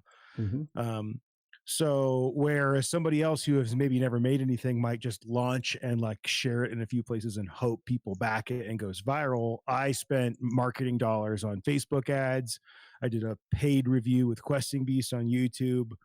I did my research on what makes these things work, and I put the follow page up, a month or 2 early, and collected emails on my website on every post that we did leading up to then. So we had a substantial marketing base before we went live. But then on top of that, I made sure to do all the things. I looked at there was really big 5e Kickstarter that happened around the same time. Ouroboros, with a guy who used to work at Blizzard. And then also Mothership had just gone to Kickstarter, and they did, Right. I think $1.5 million or something like that. And that's a very, very similar project in user base and kind of vibe, as far as it's a small book and it's a system, but that kind of thing. Right. So I did all the work that you have to do for this. I did a Blender animated, layered trailer with music, and I did spreads of every major page, and I got Pella from Morkborg to do a quote. Like, I just did all those little things. Like, I forget who it is. Someone was telling me recently that the difference between successful people and people who aren't is that successful people are just willing to do all the work that other non-successful people aren't willing to do. And that's how I feel about this project. Like, yes, I think the book is good, but I think the reason the Kickstarter did well is because I put just as much work into the Kickstarter as I did making the book. Right. Because I wanted it to do well. I mean, it wasn't like a money grab. It's like, I want people to play the game. And now we have a product line, and people can explore the Dark Caribbean anywhere in the world. Like, literally I could go to a shop in Germany right now, or in a bunch of different European countries, and buy a copy. That's just that's because I put in the work, Yep. And, I think you probably answered part of this next question already with that. That's same thing with the Patreon. I mean, how'd that go for you? How'd you get that to work?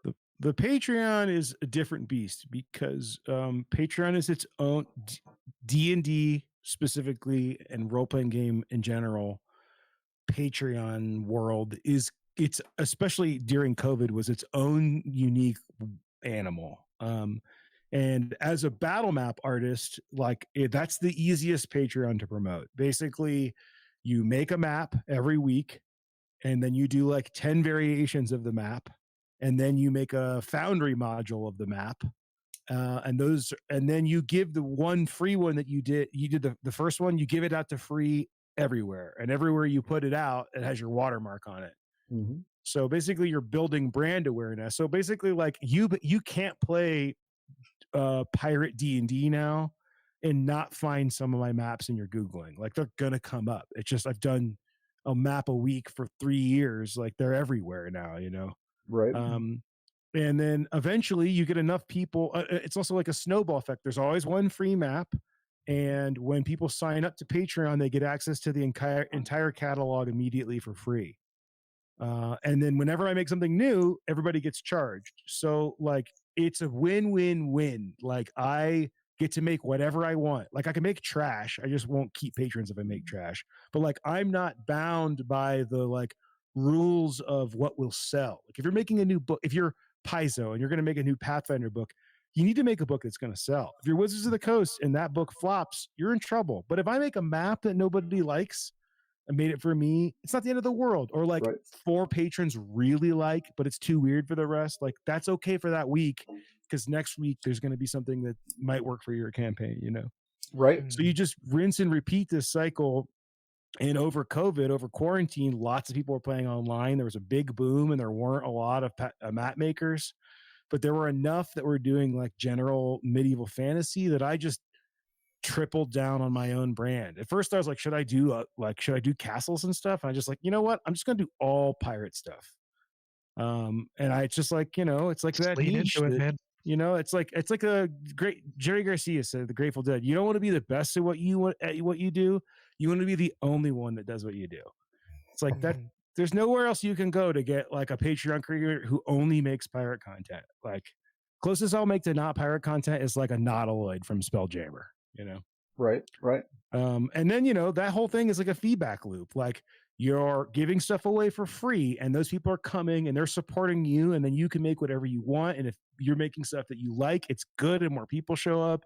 And then you add in Pirate Borg, and you're building a community, and those people are talking to each other and playing games together. It's just you're building a brand. You're building a brand from the ground up. Right. Yeah.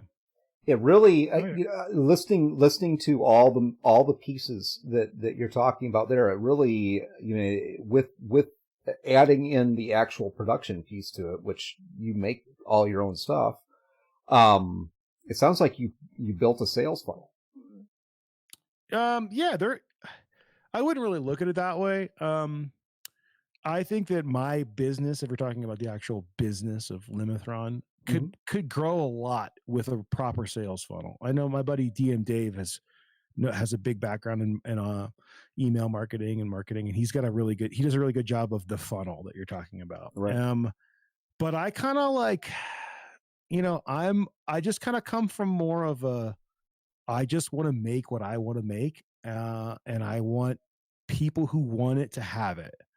Like I don't want to sell it to people who don't want it, and I don't want to make stuff I don't want to make more money. I just want to make the thing I want, and if you build it, they will come. Like that's really like that, and I want to make the best thing I can. Like a good example is last month. I tried to before Pirate Borg, I was doing 3 or 4 maps a month, but it's with Tour coming back and with Pirate Borg and all the admin behind it, it's really slowed down to like 1 or 2. And last month, I was like, okay, look, if I hustle, I can get this map out the door and do another one before the end of the month, which is, it's good for everybody. But it's also good for our bottom line. Right. But I was working on the Galleon, and the Galleon is a map I've put off for a couple years because I really wanted to make it special. And I hand drew the whole thing, which I hand draw everything, but this one I really like. Rather than just using like a 50% transparency brush for all the shadows, I did like old school style hatch cross shading for the whole map. And it's like, it's like 5 levels of this Galleon. And then when I got done with the original, I was like, you know what? I want to do a really good ghost version. And I was like, you know what?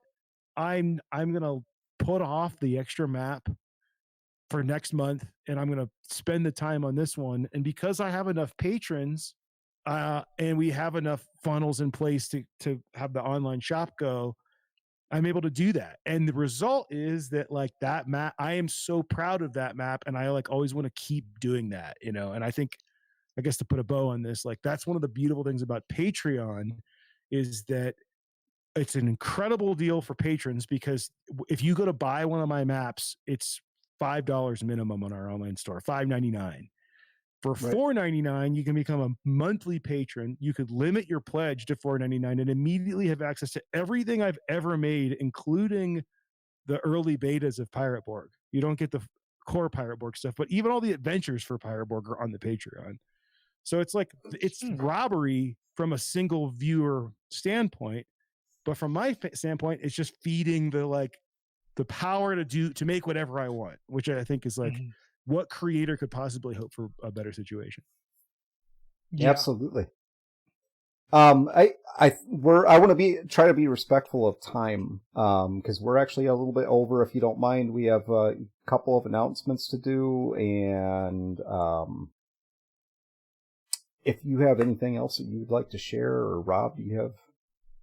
Are you respectful of my time? Because I have no limits. Okay. Okay. All right.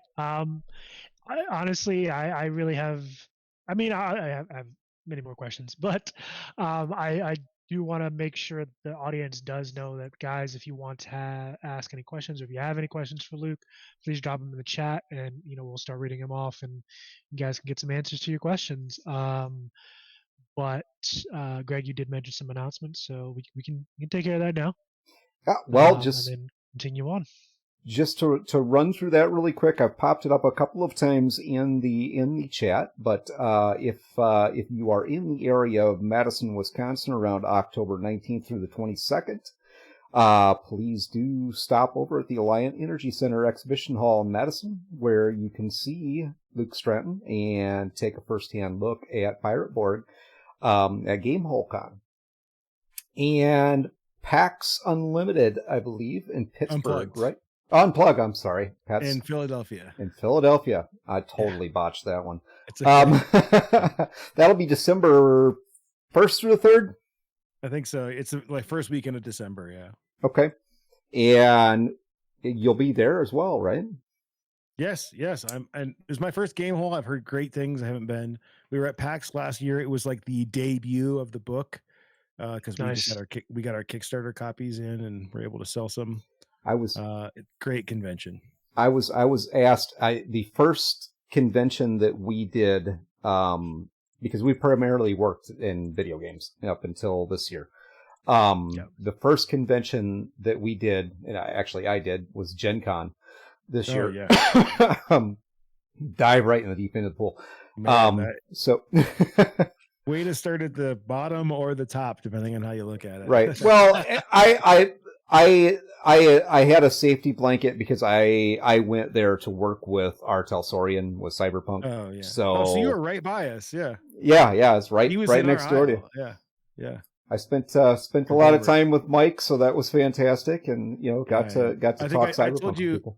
I told you on our little meeting before this, but Mike, we saw him at Loadout. Like literally, we had packed up our booth and we're like walking away, and Mike was like, "Oh, you guys the Pirate Board guys?" And I was like, "Yeah, hi, Mike." And he's like, "I was like, oh," and we had already packed our stuff up, so we got his address. He gave me his card, and I mailed him a copy of Pirate Board. So it's pretty cool.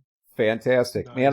I wish I would have. I was so focused on what I was doing, spending some time there with Artel Sori, and I also utilized that opportunity to begin building the relationship with Free League and Modifius. So I didn't really even take time to look around or any. I think I actually walked past your booth and thought I looked at it and thought, wow, okay, I want to check that out, and then I never got back to it. I would have loved to get a copy. Jeez. But I got asked if we were going to do anything with Gamehole this year, and it's because Gamehole's like right in my backyard. I'm like 2 hours north of Madison. Oh, nice. So maybe I obviously nothing in any official capacity, but I might try to swing down there. Yeah, come on out, man. Just go to the con, I mean, it seems like a very much, if Gen Con is like a industry, like pull out all the bells and whistles con, that Gamehole is like a con for people who like to play role-playing games. That's very much, there's a lot of playing that happens, which is really great to hear. I got that feeling as well. We are going to have we were asked to do a more sponsored Cyberpunk stream for GaryCon next year in March. We are going to have ideally more of a presence at GaryCon. Nice. And we'll also be supporting Mike. Mike Pondsmith is going to be a guest for GaryCon. They're not actually going to have an Arthur Solian booth, but he is going to be there. Nice. So we'll be. I'm kind of thinking about. We don't get a booth. We tried too late, but I'm kind of thinking about maybe depending on what my schedule is like next year, just going and seems like one to go. I want to go. Just go play some old school D&D, meet some people. If you, I'm glad. I'm really glad that you said that because we're going to be doing a live stream game for Cyberpunk with GaryCon. We could do a pirate board game too. Oh wow, we'll see. I'm not. It's too early for me to pencil anything in. Gotcha. Just with the touring, it's like my time away from home is already maxed, but you never know. Things are always in flux. So that was I haven't talked to Mike about that yet, but I thought you were going to invite me to play on the Cyberpunk stream. I was like, oh hell yeah! I play so much Cyberpunk, we could do that. You never know, right? We arranged, I'm sure. Well, especially for that event. I mean, I will put it this way. If you want a spot, you got one. Great. Thank you. And then we'll also be repping with Artel Sorian for a couple of events next year. One will outside of GaryCon, we'll be back at Gen Con next year, and then we got to pick another one, maybe two. I don't know. Sure. But we have a open invitation for them to work with them, and ideally we'll be able to do something with one of the other groups that we're working with. Free League, or I don't know, maybe Pirate Board, man. Sure. But yeah, we will be doing our normal Cyberpunk stream. We'll be back online this coming Friday, and next Thursday, we're going to be doing a Pirate Board game with you as a guest player. I'm very excited because I always have to run it, and like I'm just excited to. I've only played Pirate Borg a few times as a player, so I'm very excited. That's Forever GM typical finally getting a chance to play. No, I'm actually no longer a Forever GM. I started this meetup.com group here in Denver called the Ship of the Dead RPG Club. So every month I get to run a game of Pirate Borg, and then in the second block I'll play somebody else's game. I played a lot of Dragonbane lately, so being in the industry has helped me be a player more, but I definitely have to run my own game a lot. Yeah, and it's ironic because usually as game developers, like we tend to play our game or to be developing the game more so than ever playing it. Like we play it, but we play it with a purpose. Yeah, with a purpose in mind, as opposed to just. Well, no, I do a lot of streams, so I've done a fair amount of actually just playing, and I feel like with the streaming thing, you get really like I'm doing this stream that's coming out. Wow, it's for Ain't Slayed Nobody. It's coming out pretty soon, and we're about to do the second session I think next week, and like the players in that don't get me wrong, I love running my Ship of the Dead meetup group, but the people you play with, like some of them are brand new and some of them are like kind of quiet and none of them are like professional RPG people. So when you play with professional RPG people, like your game takes on like a whole nother twist. Like at Necronomicon last year, I ran a game for like one of my players was Mike Mason from Chaosium, and he is like riot to play with, and I don't know. I would never, it would never get old running my own game for talented, individuals, personalities like that. Yeah.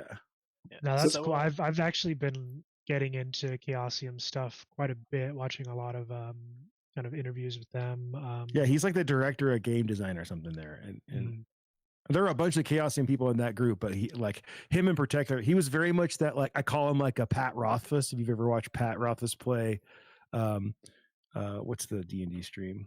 Acquisitions Incorporated. Pat's very much like, so I have this thread in my bag. Can I use it to fashion a little noose around my, and he'll like just come up with this crazy explanation, and Chris Burgers will be like, sure, Pat. Mike is like that, where you're like, yes. I'd be like, you failed a roll, so he doesn't give you the treasure. I passed the roll. All right, fine, Mike. You passed the roll. I got introduced. I got introduced to that stream through Jasmine Boussard, that bronze girl. So she played on there, I believe. Are you talking about Bridget Jeffries? No, Jasmine. Not on my stream. No, on the. Oh, are you talking about on Acquisitions Incorporated? Yeah, Acquisitions Incorporated. Okay, yeah. Yes. Well, it's a rotating cast, so I'm not sure. I just know that Pat, he's the author of Name of the Wind. He's played a bunch, so.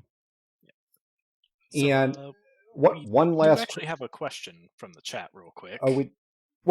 Yeah, we do. Give me 1 second to get this last little announcement in there. Yeah, go ahead. To share with the group here. And I'm a little bit late on this one because it's out of context at this point, but we are going to have Thomas Herenstam on as a guest for the stream as well. Excellent. Oh, yes, that's right. Yeah. Tomas, what was the last name again? I didn't hear that. Herenstam. I probably butchered it. Sorry, Thomas. I apologize. It's interesting because I call him Tomas because Doug from Free League calls him that. But I know, right? He introduces himself as Thomas, but I think that's an American thing. I think he does that in the States. I'm not exactly. You have to ask him. It's probably like, you guys are probably going to butcher my name, so I'm just going to do the American version. Doug's the one that introduced me to him, so yeah. Tomas. What's the last name again? Herenstam. There we go. Is the co-founder and CEO. Hopefully, I'm getting that right. Of Free League Press. He's also the lead game designer there as well. So we're gonna be picking his brain then. Oh yeah. Yeah, definitely. But with that in mind, and the awesome news out of the way, we do have a question. We have our first question. And I urge all the rest of the chat to kind of chime in with any questions they might have. But this one is from Harper, and she asks, so she teaches at the high school level, and she has a lot of students who are interested in D&D. Her question is, what would you recommend as a good way to get them started into DMing slash GMing? Can I field this one, or is this for the table? Honestly, I think I'm sure we'll all chime in with our piece, but you can take first crack at it, Luke. I think if this is a real person, which it is, asking me what my real advice is, I think there are 3 routes that you can go. One is you can tell them to go get the D&D starter kit from Target. I think that box is great at what it does. I think that the player who gets that will be immediately playing the kind of D&D that they're playing on Critical Role, which is probably why these kids want to play. I think that's a first good intro. That's route number 1. I think route number 2 is to get either Maze Rats or Knave, both by Ben Milton. If they're young high school or middle school, Maze Rats is designed. Ben's a school teacher; it's designed for that. But Knave is basically BXD&D, like totally streamlined, classless, like D100 abilities your character could have. It's generative. It's easy. Your players can pick it up really easy. It's a roll under system, so it's really easy to like understand. I think it's roll under, but it's really easy to pick up. I think that's a great start, and they'll feel like they're playing D&D. You just don't call it Knave. Like, tell them it's a version of D&D. I think that's actually going to be the D&D best. Light. Yeah, that'll be the best at the table. I am in playing a medieval fantasy game experience. It'll be a better experience than the 5e starter kit, but the 5e starter kit will get the kids playing the thing that they think they want to be playing. Then I think that the real answer for the most fun option is going to be Pirate Board, because for one of the reasons I said earlier, it's rules light and everybody knows how to talk like a pirate and what a pirate would do if they're on a ship and skeletons are coming. I just feel like that, you're in a town. What do you want to do? Well, I don't know. Well, you're on a ship and there's a skeleton coming out. Well, burn it down. Shoot him. Yeah. Those are my answers. Whole town down. Yeah. That was my decision. I did that. He did. We'll get into that tangent in a second. That's actually a side story. That's always interesting to hear. But Matt, what would be your pieces of advice as someone who is going to be stepping into his first DM shoes? Well, correction, not my first DM shoes. Maybe it's been a while. Well, I have TTRPG related. Oh, in this scenario, yes. Yeah. But as for how to kind of make it appealing to essentially a group of teenagers, let's see.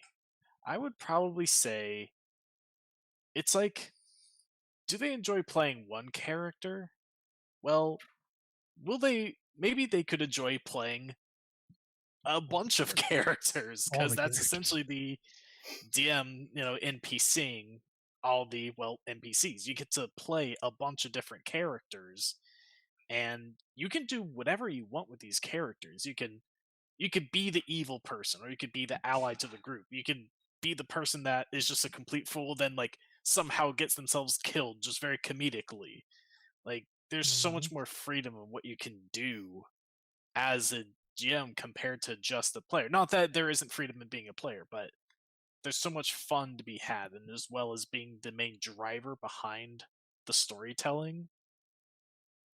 So I think there's a lot of like fun to be had there. If you want to have, one of those kids be the main storyteller to collaborate with the others, or just goof around with NPCs that can be, maybe stick around or be thrown out, like however they want. It's really the world is their oyster at that point. Yeah. So. Greg, you want to take a crack at that as a long-time GM? Well, my advice on that, especially when it comes to, younger people first getting into tabletop RPGs, I don't think that being a game master, running games is for everybody. I really don't. Very true.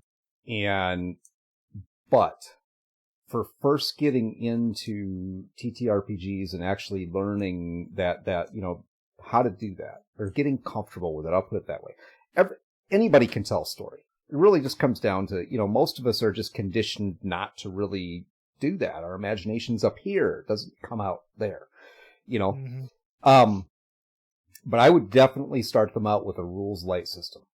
I mean, absolutely a rules light system. Something that has, Pirate Board, honestly, is a fantastic starting point. There are other systems out there. But, the one that comes to mind is Alien. The Alien system, absolutely. That Year Zero system, as far as mechanics go, is really, really easy. And the reason I would do that is just simply because they don't have to have their head buried in, what are the rules? Because the rules are really simple. They're just, they're simple to use, and it's a lot more about your imagination. And number two is make sure that you demonstrate as a DM what it is to be a good DM. And what I mean by that is you can't care. It can't be all about your story. And I think that's a common mistake that's made by people who sit in that chair, is that they want to tell their story. And the players are just along for the ride. And that never goes well. It is not fun. And that's I think a lot of what causes people to be the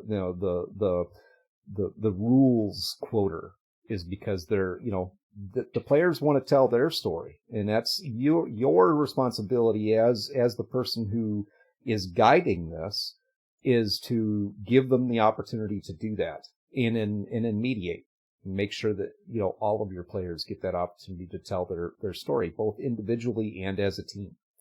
RPGs and role playing is probably the, and I think, across many different social sectors, including education, but in business as well, all the way into like manufacturing, we're figuring out that role playing is a really, really awesome way to teach people. And it's a really, really awesome way to do team building, because you give people an opportunity to step outside of themselves, or step back from their normal everyday conceptions, and be able to build that team based on things that are not going to be in your face. You know what I mean? I'm just playing a character. I created this character. I'm just playing this character. And now I have to figure out how to integrate this character with these other characters. Sometimes it's going to go well. Sometimes it's not going to go well. Whatever. It's no problem to me, because it's a character. It's not me. I don't have a beef with that guy over there. The player. My character has a beef with this character. And at the end of the day, we walk away laughing about whatever happened. And that's hard to go ahead. It's hard to blur those lines, especially with younger people. I think sometimes people get mad when their characters don't get along. That's an important lesson to teach your group, is to not let the characters mix with the players. Yeah. So that's it for me. But that's the thing. Yeah, everyone's working together, both players and GM, to tell a story collaboratively. Because that's what it is. It's collaborative storytelling. That's what these role-playing games are, whether it's D&D, Pirate Board, Cyberpunk, whatever. Everyone's working together to play the game. And yeah, the good separation of self and the character is it's essential. Just like you yourself probably aren't a pirate, your character can be, and so that means when your character gets perhaps stabbed with a sword, or can't quite hold down all that rum they're chugging, that stuff's happening to your character and not you. And like, I don't know, Matt, are you sure you're not a pirate? I was gonna say, you got the hair for it. I just need to lose one eye, and then I think I'm there. But here's an important thing for me when it comes to just playing any role-playing game, especially because there are dice roll involved, and you never know how anything is going to go. Like, your character could be an expert at something, but just because the roll goes bad, you could end up failing. Never be afraid to look like a fool as far like your character.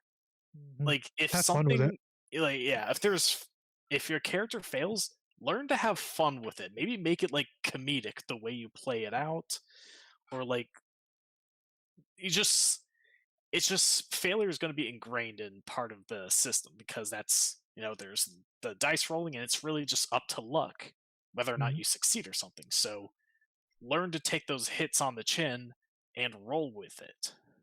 Sometimes it can be a lot more fun to fail than it is to succeed.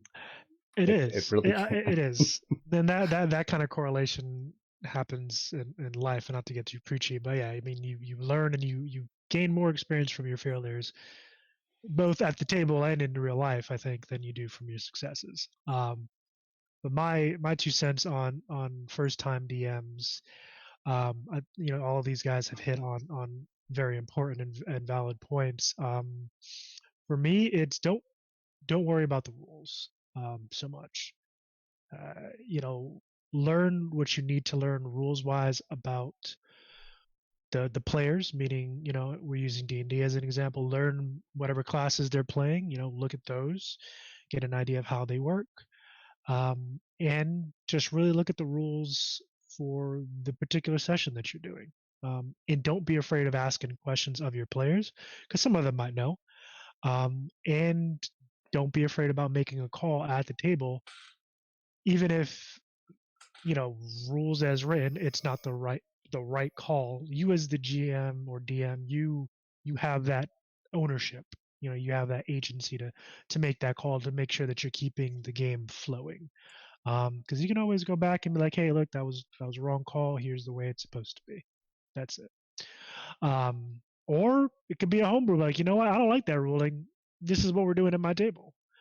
But yeah, I think one of the biggest pieces that folks, the DMs, even longtime DMs sometimes forget is it's a collaborative storytelling process between you and the players. Like, you're there both to tell an engaging and fun story for both sides of the DM screen.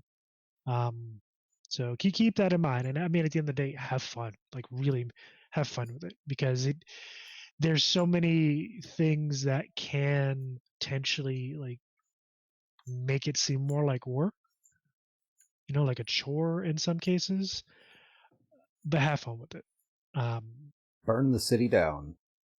That, yes. Now I'm actually, with that in mind, in the ships. I'm gonna let Greg tell us about a little piece of roleplay history. We were all, myself and Matt were there for that. There is like nothing to tell from my side of this. It really, it all made perfect sense, and it really was. Okay. Oh, here's the deal. We're in a situation where we were in a city or a village, okay, and we had to get these people out of this town. Okay, that was the idea. Had to get these people out of this town, or they were all going to die. And we had a group of 10, 12 there, and everybody's hemming and hawing about, okay, how do we get these people out? And they're knocking on doors and trying to convince them to come out of their houses and all this stuff. I'm a mage, basically, so I'm watching all this happen, and everybody's worried. Well, if we don't hurry up and get these people out of these houses, then they're going to die. So I've got fireballs. I can get them out of here. So I just started lighting buildings on fire. I'm like, they'll come out of their house. Trust me. Hey, it worked. What else can I say? If you stay there any longer, the bad guys might kill you. But even worse than that, I might kill you first. Now get out of here. That's right. If Greg's character was that what's that meme? I think it's Sunny in Philadelphia with Dan DeVito. Anyway, I started blasting. Yeah, that was his character. So anyway, I started burning shit down. There was another situation where we were sneaking up on this stronghold, orc stronghold, and it was a we did some content creation for an ESO RP group for quite a while, kind of pro bono type of thing. And my character was a high elf, and this whole group of people's trying to sneak up on this orc stronghold, and Theriel, which is my character, just decides, I'm just gonna walk up there. So here I go. I mean, I'm not very sneaky. I'm like 7 feet tall, dressed all in white and gold. I mean, there's no point in me trying to sneak through the woods. I mean, you're going to see me. So I'm just going to walk up there. And I walked right past the guards and into the place, and everybody's, all these people that are out there doing their sneaking around and trying to hide, and they're all like, holy shit. What is with this guy? He just walks right past them and into the place. We got the rest of everyone found out. That's what. That's not my fault. You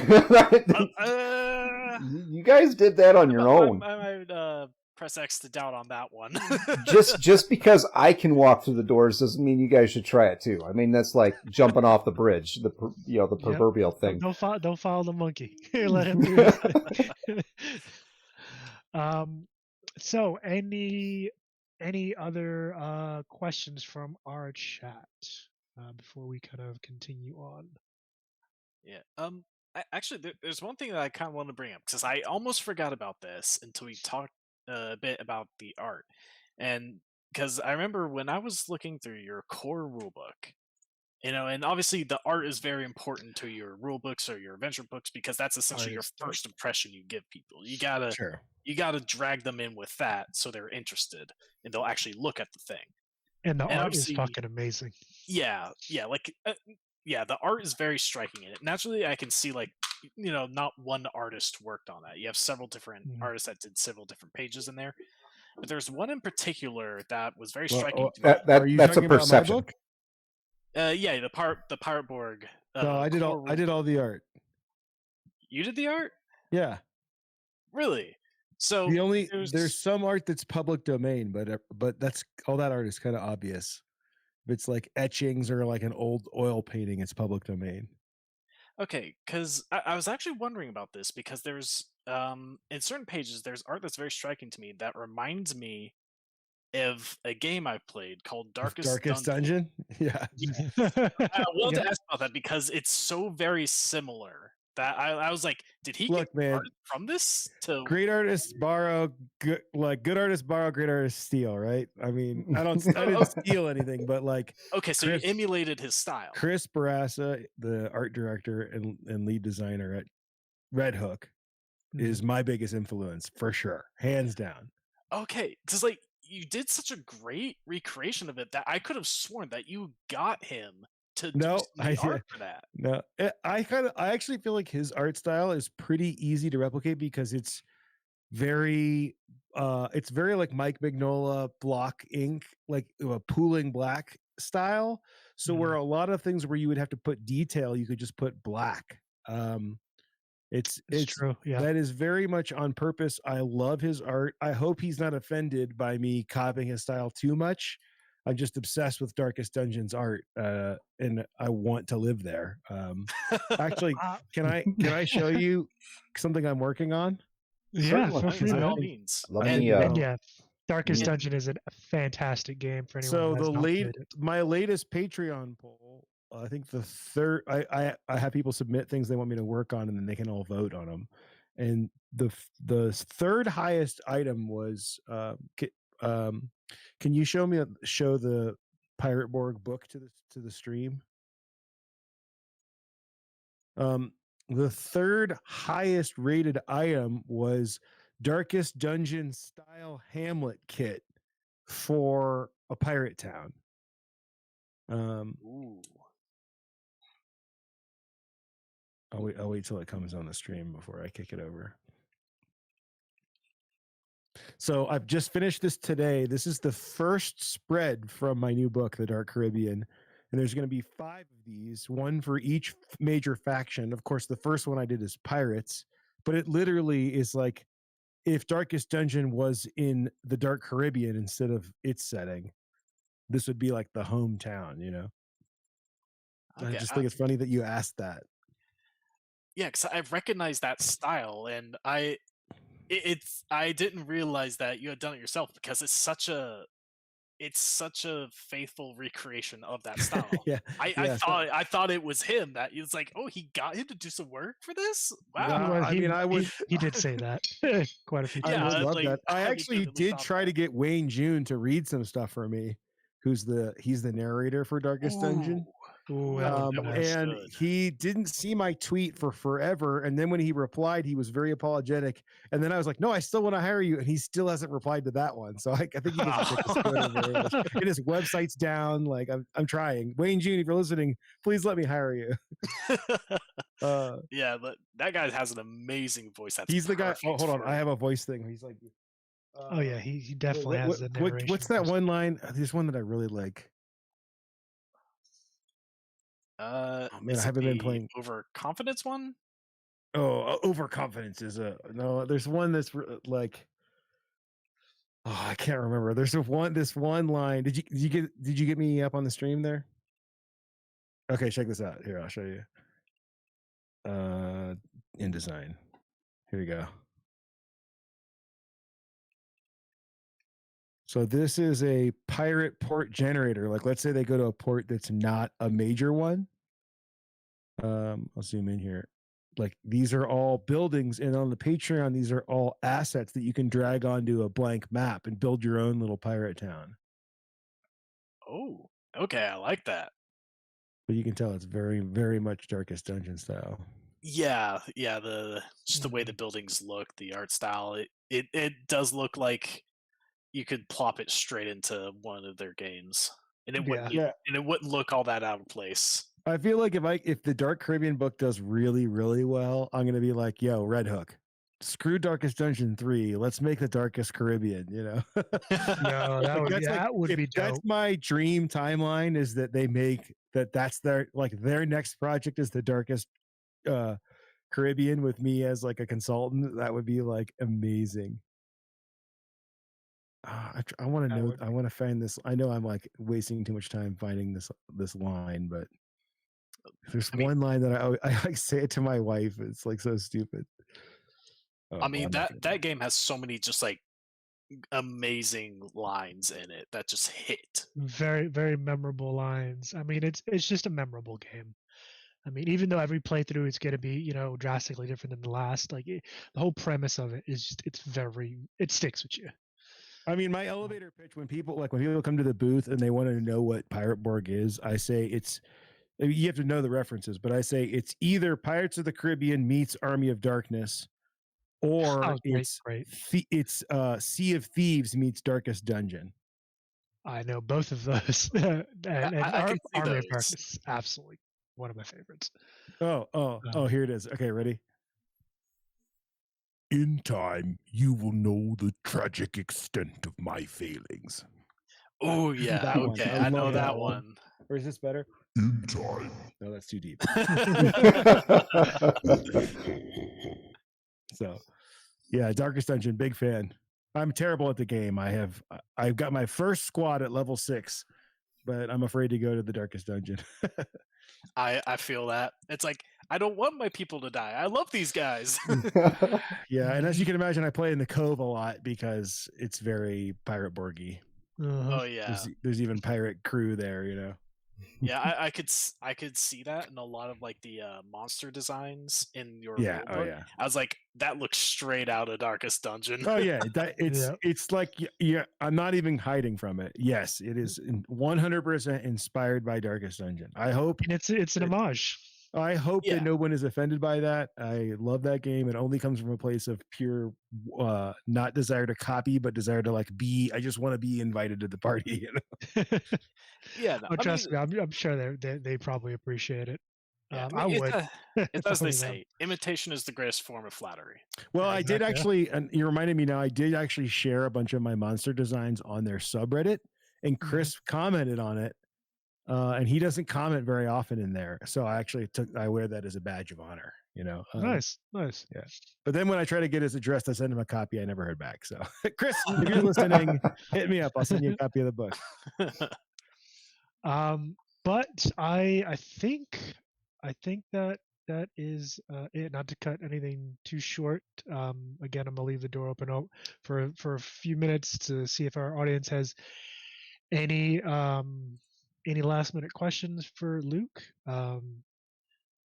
But I mean, I for one, it's been a blast, man. It's been a blast hearing about where you started, how you got to Pirate Borg, and to hear kind of the process, moving from start to finish of the game, and definitely an inspiration for us as thank you fellow very designers. Much. And it's been the joy of my life to make this book and watch people play it. So I'm only hopeful that there will be many more years of this, but it's the path that we're on. So yeah, I mean that's every creator's hope, is that they can add to their work and people will appreciate it.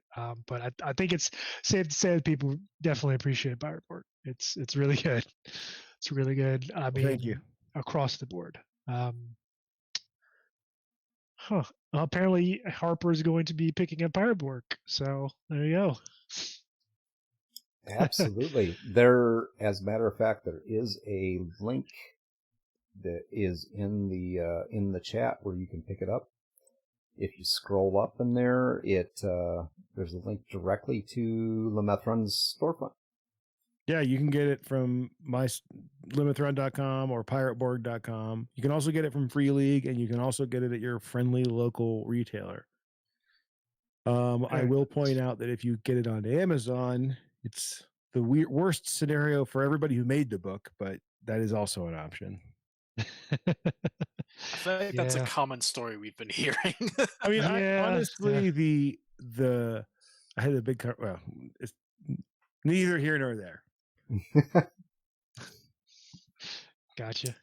But in terms of last minute announcement and kind of next week's episode of the update log, will be next Wednesday. Actually, hold on, stand by. We have a special episode coming out on the 9th, Monday, this coming Monday, where we're sitting down with fellow streamer, Lord Gasumba, who is himself a game creator and content creator, primarily within the Greyhawk universe of Dungeons & Dragons, which, Greg, you can correct me if I'm wrong, I'm pretty sure that's mostly 2nd edition. Yes. Yep. We'll be sitting down with him on Monday and kind of discussing his game and his relationship with Trollord Games, which is another publishing company, and kind of how all that shakes out. But in terms of Luke, he will be joining us next Thursday, and I'll let Greg go into that more, because that is definitely his wheelhouse. Actually, no, it's not. It's not. Matt, come on, man. Right. You are Matt. The man. Yeah, that's right. I don't run all the games. Yeah, I mean, it's I'm very much looking forward to it. Gotta shake off a bit of my my DMing rust, but I'm very much enjoying kind of storming up some scenarios in my head for us to go through. Again, it's pirates. They're fun, so look forward to just some good old pirate chaos coming up. Well, and you don't have to worry about any rules because I'll be there. I can correct all your rules. Oh wait, there are rules. Never mind. Oh, wow. Yeah, that's we've been kind of joking about that. It's like, how we can mess up on anything, and then like we have the actual creator of the game there. He can correct us on just about anything. If you wanted, that's not the kind of player I am, but yeah. No. I mean, I'll do my very best to have as much as I can memorized and be able to run the game quite effectively. So hopefully, no corrections are made, and I'll improv anything else I have to. I look forward to subverting all your expectations of where we will be going and go the opposite direction to see your GM gears turn live on the spot. What you are, oh man, Matt, you are in trouble, buddy. I've had to deal with situations like that before when I have the plan and someone does something completely opposite. I'm like, oh, okay, what do I do now? Yeah. Honestly, it's a bit of a fun scenario trying to either figure out the new direction or a way to naturally direct them back to the original direction. It's a puzzle. It's very much a puzzle. Yes. And well, then thank you for having me, guys. You bet. And we also have our BOR, which is our Cyberpunk stream, will be this coming Friday. It's going to be an interesting stream because we're going to have, I'll just say it this way, there's going to be a little bit of a showdown going on. Some mayhem and destruction. And the last few sessions, these guys have managed to avoid getting into a fight. So it's time. We'll see if Paul shoots some more fish. Even hey, we got so close. Sometimes I'm surprised even my own character didn't take action at some points. Instead, continued to try to play things as safe as possible. I was like in an alternate universe, he would have gone for a stab at some point.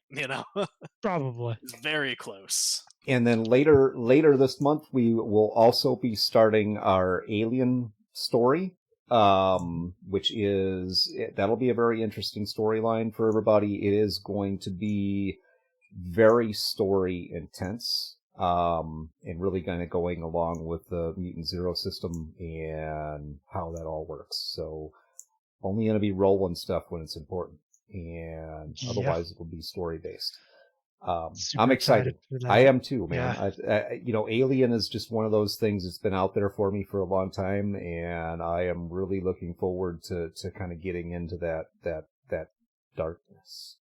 Fantastic. One thing I like with Alien that you can do, I don't think it's in the core book, but I stole it from Dread. Is like if someone, because making rolls when you're stressed is really dangerous. So you could give players an option. You can either roll for the stress or automatically fail, because it's so dangerous to roll stress dice. I'll give you, obviously I have two of my players sitting here at the table with us right now, but, it's going to be very story based, with the option to roll, except for in a direct combat situation. Yeah, sure. That way the players have the option to roll. And ideally what that is if they don't like the way I go with the story, then they can opt to make the roll, because then they're taking their fate into their own hands, and then they're dealing with the stress issues, and it's completely on them. It's their story to tell. If I'm guiding it in a direction they don't like, they can change it. But that's the risk. But if you mess it up, well, it's all you. You got it. As the DM washes his hands of that situation. But with that, that is actually the end of episode 22 and our sit down with Luke Stratton, the creator of Pirate Borg. Don't worry, this is not the last time you guys will see him. We're all very much excited to sit down with him and play the game. And for those of you who don't know, Greg mentioned this, I believe, during the Pirate Borg episode. We are looking at potentially starting to maybe pull in some folks from our audience to potentially play with us on some of these games. Correct or not, Greg? Yes, we are. First off, you have to be part of our Discord. And there's a little bit of a vetting process to it, but we are open to anyone who is interested in jumping into a game. We're open to that opportunity for you. Yeah. More news and information on that to come. We're still kind of putting that process together. But yeah, otherwise I've got nothing else. Thank you guys for tuning in to episode 22 of the Update Log. Luke, again, thank you very much for joining us tonight. And thank you for having me. Anytime, man. Anytime. Thank you for coming on and talking about your game. Come visit the Dark Caribbean. Do they have rum? Always. Lots of rum. All right. Are we ready? We're ready to say good night. Okay. Yeah, thank you very much for being here, everybody. Thank you very much, Luke, for spending some time with us tonight. Really looking forward to playing with you next week. Have a good night. You guys have a good one. Thanks Adios. so much for coming. See you guys next time.